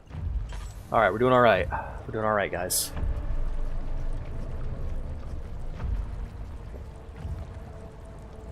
That's so gross.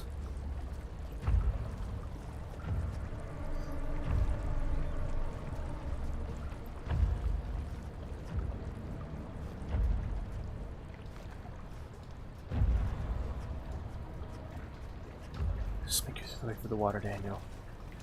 I keep trying to gently push down on my keys, but they don't have analog. It'd be funny if it'd be cool to have a keyboard that does, by the way. That'd be awesome. Having like the click and then click in. Like the GameCube triggers. That'd be awesome. But sadly, I don't think there's keyboards like that. Or if there are, I don't know what they're called. That's always the specific thing that annoys me. Is like you'll be like, oh, this is a really cool idea, I should be able to get this, and then you'll name it. And you'll think of it, but you can't think of what it would be possibly called. Analog keyboard, I guess? Right? No, no, no, not that way, not that. We're going right. We're gonna conquer the right side and conquer the world, Chief.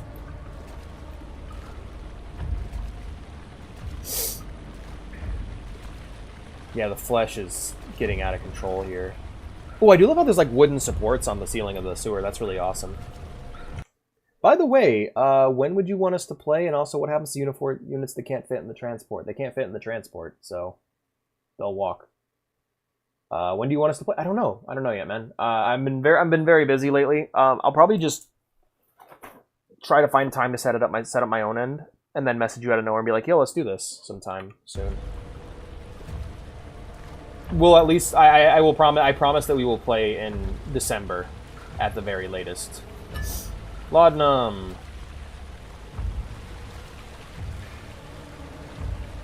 All right, more bars. Hey, Liara. What you doing there? Liara's causing a ruckus.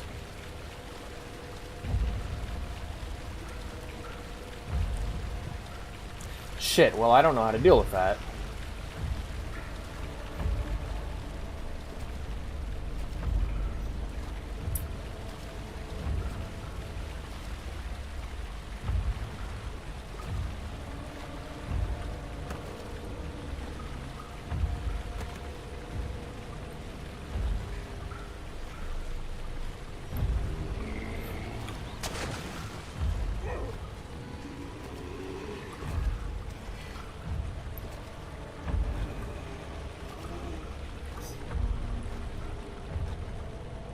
Okay.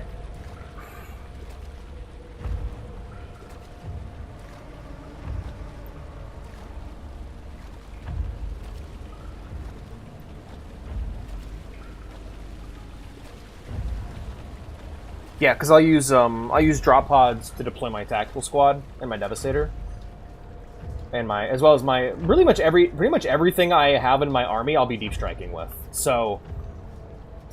Space Marines deploy via drop pods, Devastators deploy via drop pods, and yeah, we run like hell now.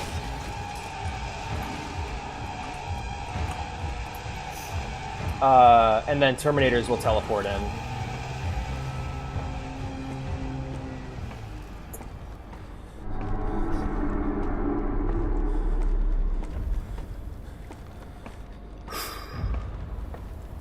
Yeah, so all of my guys are deep striking.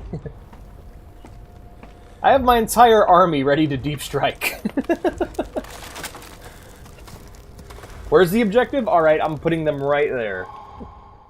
There is never any escape. If things like this live with you always, how could you know if Henry would show up on the road or even at his house? Okay, well. We're in the next leg of our journey. Let's take a look here. 5 minutes remaining. I guess we could use the remaining 5 minutes just to chill and wind down before the end of the stream, shall we? Hear our voice unwavering. Alright, we're gonna go ahead and save and quit here. Thank you all for joining me for Amnesia, The Dark Descent. It's been a real treat. So we're just gonna chill and yap as I finish up the stream. First off, I want to find us a Amnesia streamer to raid. Oh yeah, and I also want to do an objective-based game mode if possible. We'll have to see what we got there. Cool, I found one. I found a LGBTQ VTuber. So yeah, we'll just chill there, let the music play for a minute while we just yap about Warhammer or whatever. I'm really digging Amnesia. I'm sad it's taken me this long to play it, and with how good this game is, even if the ending is weak, I'm like, I will buy and play the next game. Like, I will be playing Machine for Pigs. First off, Machine for Pigs has one of my favorite voice actors in it. It has Toby Longworth, who's a guy who typically does... he's famous for voicing Judge Dredd in Crime vs. Death, as well as narrating a bunch of the Horus Heresy and Eisenhorn novels. Well, all the Eisenhorn novels. I consider him to be Eisenhorn's voice. What was I gonna look up? Is that a mech game? Oh, cool. It's free to play, of course. Right. Amnesia. Oh, I already have a Machine for Pigs. Cool. Yay!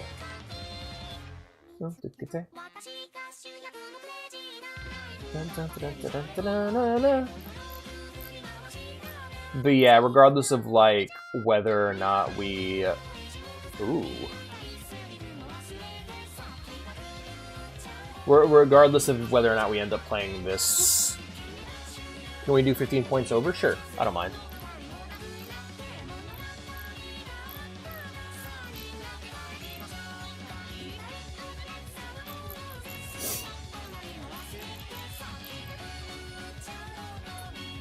Yeah, I'll look into my requisition force. Let me read out what my army is right now. I have an apothecary, a librarian, 10 tactical marines, 4 Astartes servitors, 5 devastator marines, 5 assault terminators, a redemptor dreadnought, 2 drop pods, and an inquisitor. The dreadnought is the only thing that's not going to be deep striking. Like, the dreadnought will be on the ground with everybody else. The Inquisitor and the Dreadnought are going to be the only people on foot. Everyone else is going to be in the drop pods. Yeah? What's up? Yeah, we can do 15 points over, I don't mind.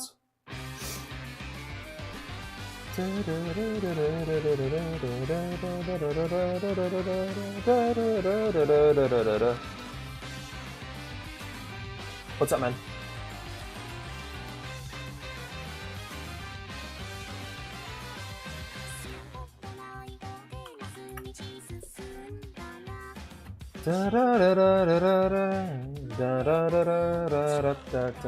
Anyways, guys, thank you all for watching. I hope you enjoyed the stream.